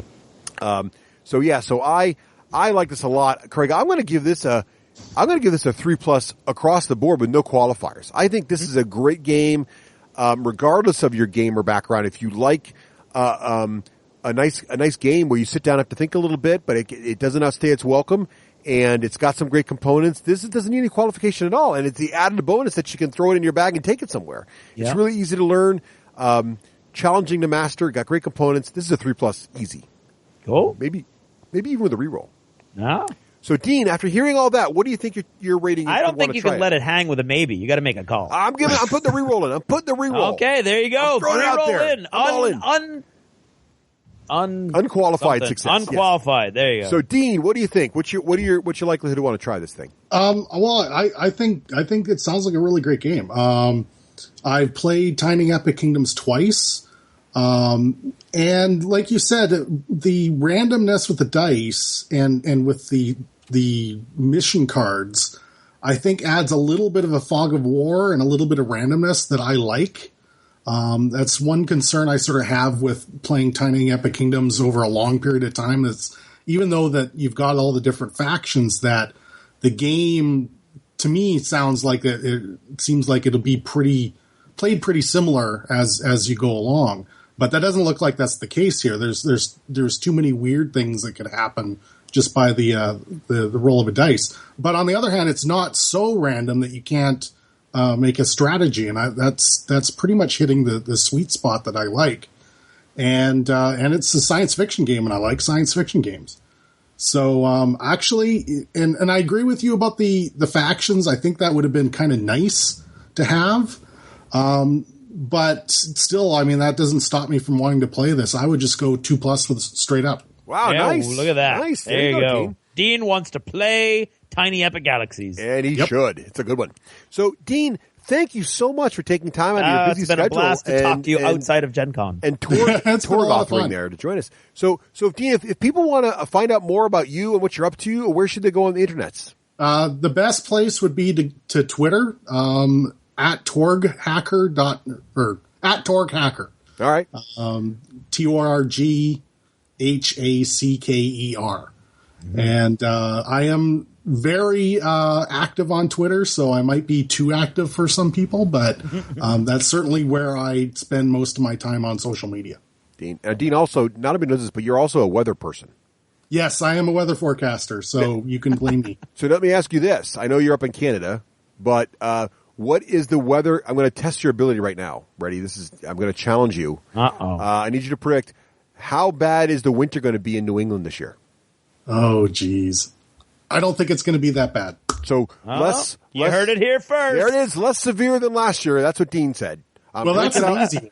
I'm breaking out my bathing suit, Dean. Yep. That's what I heard. There you go. Yep. Well, I'm Dean, canceling my plans for Florida. well, thank you so much again, Dean. Really appreciate you coming on the show, and don't be a stranger. No. All right. We'll see you. No. We'll see you next year at Gen Con for sure. Unfortunately, I No. won't be at Gen Con. Oh, that's what you told us that. No, Yeah. Dean, no. It's my father-in-law's 90th birthday during Gen Con. Oh, that sounds like a reasonable excuse. Yeah, so I don't want to get any wife aggro. No, that's- that would be that.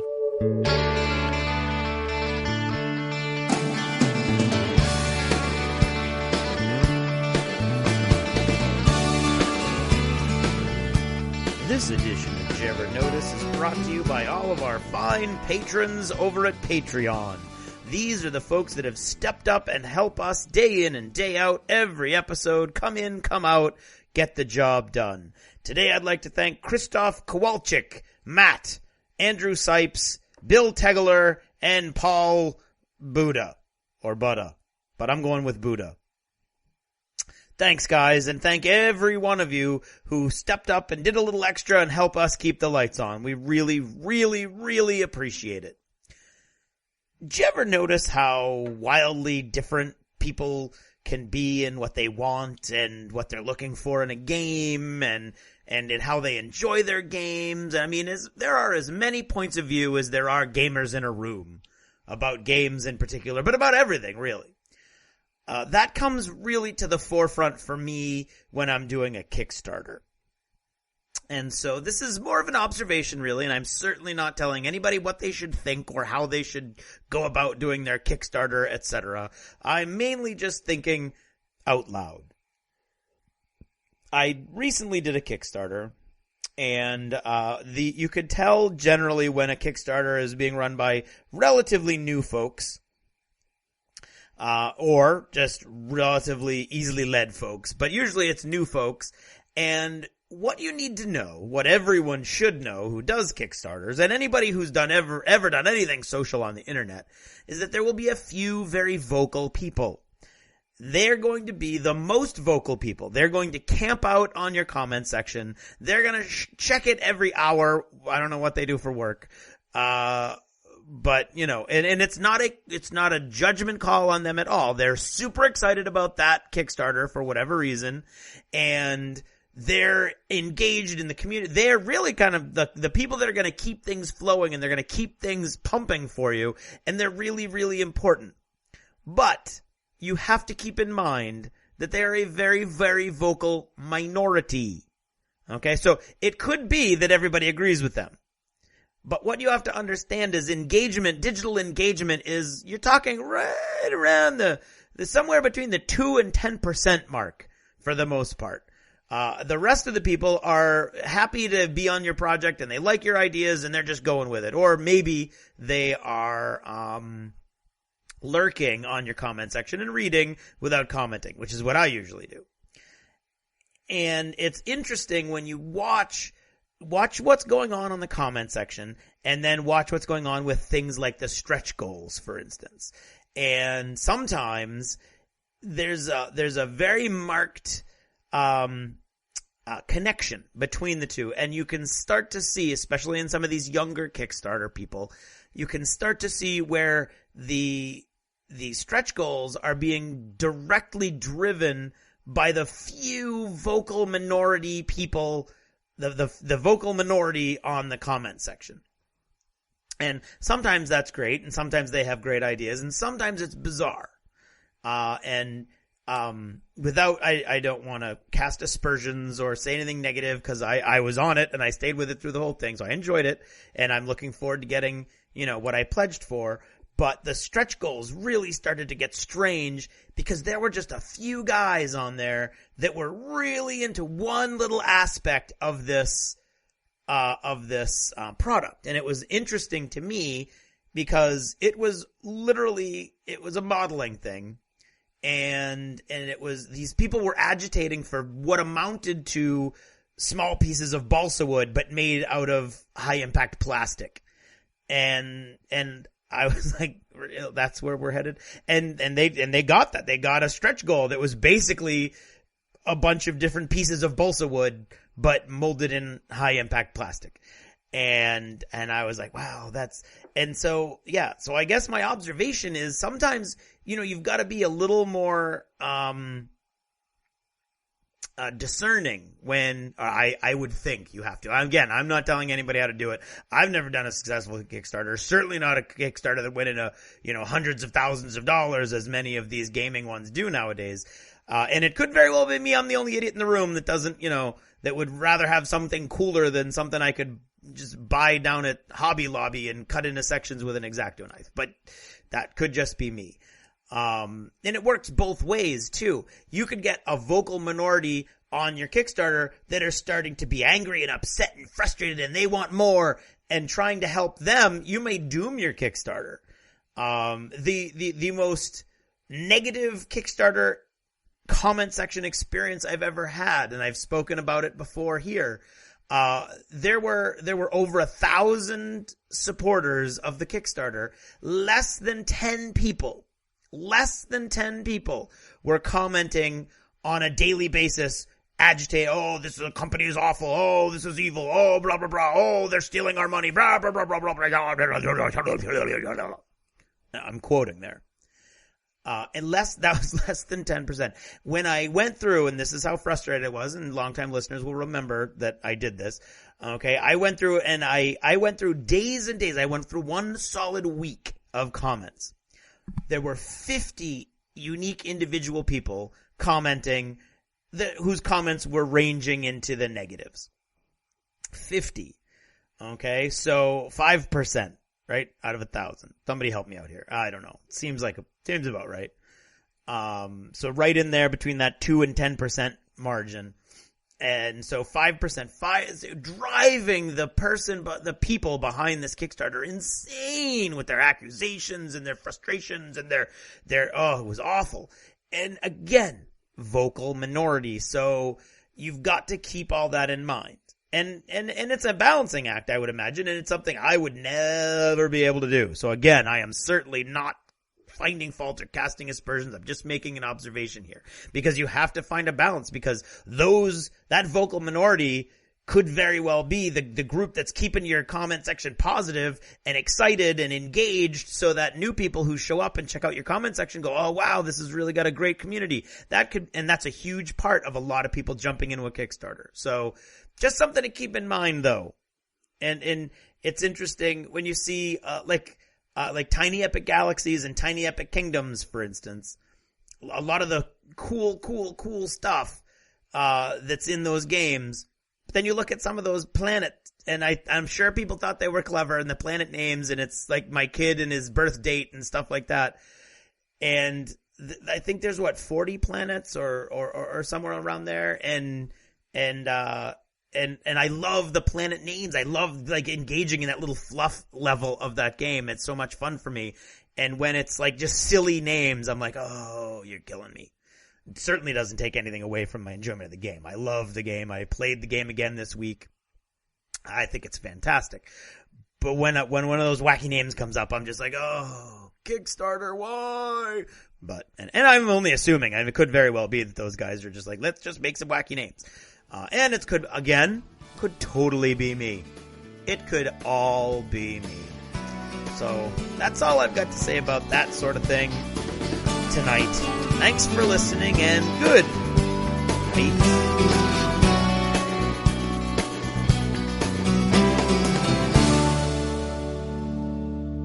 Achievement unlocked! You've made it to the end of another D6 Generation episode, the podcast whose humor has universally been acclaimed as not too horrible. Please let us know what you thought of the show by either emailing us at info@the d6generation.com or by posting in our official D6G episode thread at the top of the DACA discussions forum on DACA.com. If for some inexplicable reason you actually enjoyed this show, you can help others find out about it by leaving positive reviews on iTunes. See you in 2 weeks. Thanks for listening, and happy gaming. The theme from Total Fangirl comes from the soundtrack of The Last Night on Earth, the zombie game, courtesy of Flying Frog Productions, and is a composition of Mary Beth Magalanes.